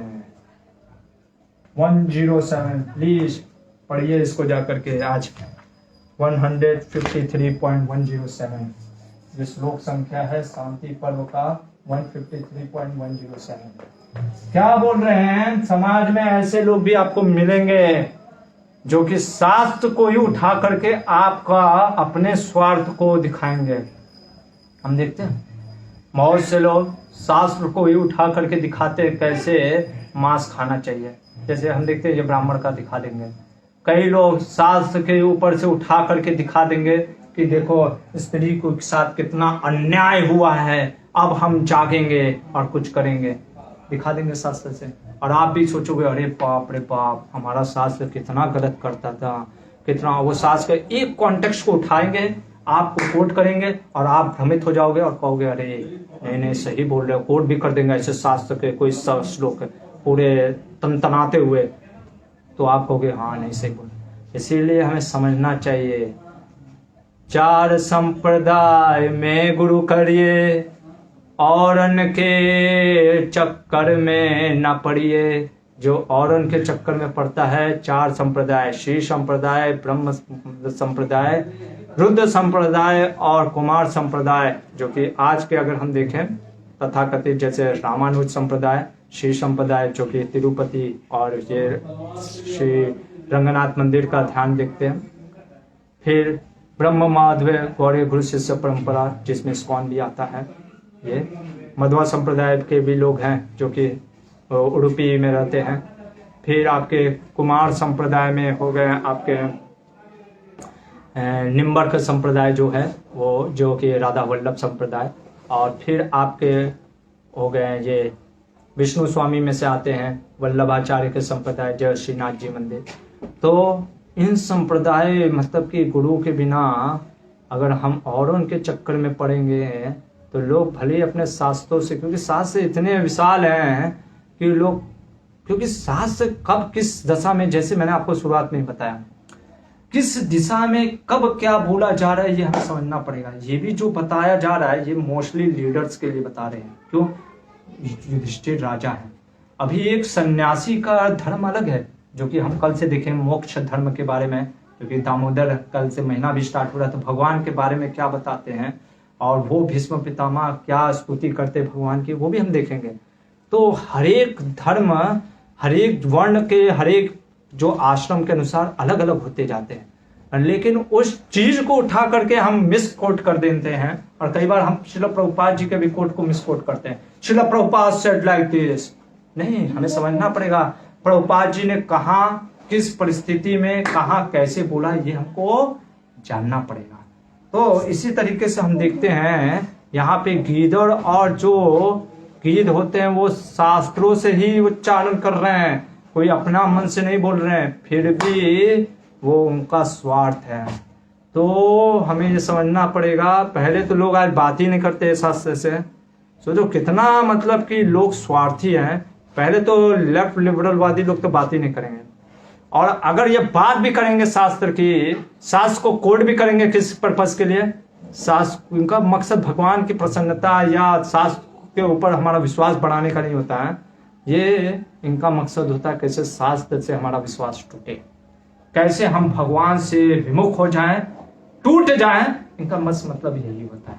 और इसलिए भगवान शिव जैसे जो कि वैष्णव है, ऐसे आचार्य जब प्रकट होते हैं और जो सही ज्ञान देते हैं, तब हम देखते हैं कि, और यहाँ पे एक और चीज बोलते हैं, भीष्म पितामह कहते हैं, यदि मनुष्य उकताहट में ना पड़कर दृढ़ एवं प्रबल निश्चय के साथ प्रयत्न करता रहे। क्या बोल रहे हैं कि व्यक्ति को उकताहट, जल्दीबाजी में, हम लोग कई बार जल्दीबाजी करते हैं, ओ ये बहुत अच्छा बोल रहे हैं, प्रवचन अच्छा देते हैं, ओ हंसी मजाक करते हैं, अच्छा होगा, और हम अपना बुद्धि बंद कर देते हैं। इसीलिए यहाँ पे बोल रहे दृढ़ संकल्प होना चाहिए किस चीज का, भगवान को प्राप्त करने का। हो सकता है ये भक्ति मार्ग में कई बार हमको भगवान की प्राप्ति में समय लग जाता है, या कई बार लोग कहते हैं प्रभु जी हम इतना सालों से माला कर रहे हैं पर कुछ भी रति नहीं उत्पन्न हुआ। नहीं, आप करते रहो। प्रॉब्लम क्या है ना, आज हम देखो, मैंने जैसे बताया ना आपको कि अच्छे कार्य का फल जल्दी नहीं दिखता है। ब्रश करते हैं, डेली ब्रश करते हैं तो दिखता है क्या कि अरे कुछ, लेकिन अगर आप वही 2-3 दिन ब्रश करना छोड़ दो तो देखो आपके दांत में क्या होता है। लेकिन आप ब्रश डेली करोगे, आपको लगेगा अरे कौन सा क्या चीज मिल रहा, कुछ नहीं हो रहा है। नहीं, पर वो हो रहा है, वो इसका फल दिखेगा, वो दिखता भी है। दांत आपके मजबूत रहते, स्वच्छ रहते। तो इसलिए हम प्रतिदिन शिल प्रभुपाद, इसीलिए धर्मा नीड्स कंसिस्टेंसी, इसीलिए शिल प्रभुपाद जी ने प्रतिदिन 16 माला का जप करने के लिए कहा। हरे कृष्णा कृष्ण कृष्णा हरे हरे, हरे राम राम राम हरे हरे। तो कल अब हम देखेंगे कि क्या वो है गीता, ऐसे अलग अलग प्रकार के गीताओं के प्रश्न को, कोई प्रश्न क्या, ऐसे कोई अलग अलग प्रकार की गीता है। और हम देखेंगे जनक महाराज ने सुखदेव गोस्वामी को क्या चीज समझाया, भीष्म पितामह बाणों की सैया पे लेट करके भगवान की क्या स्तुति करते हैं, वो कल देखेंगे। हरे कृष्णा, शिल प्रभुपाद की जय।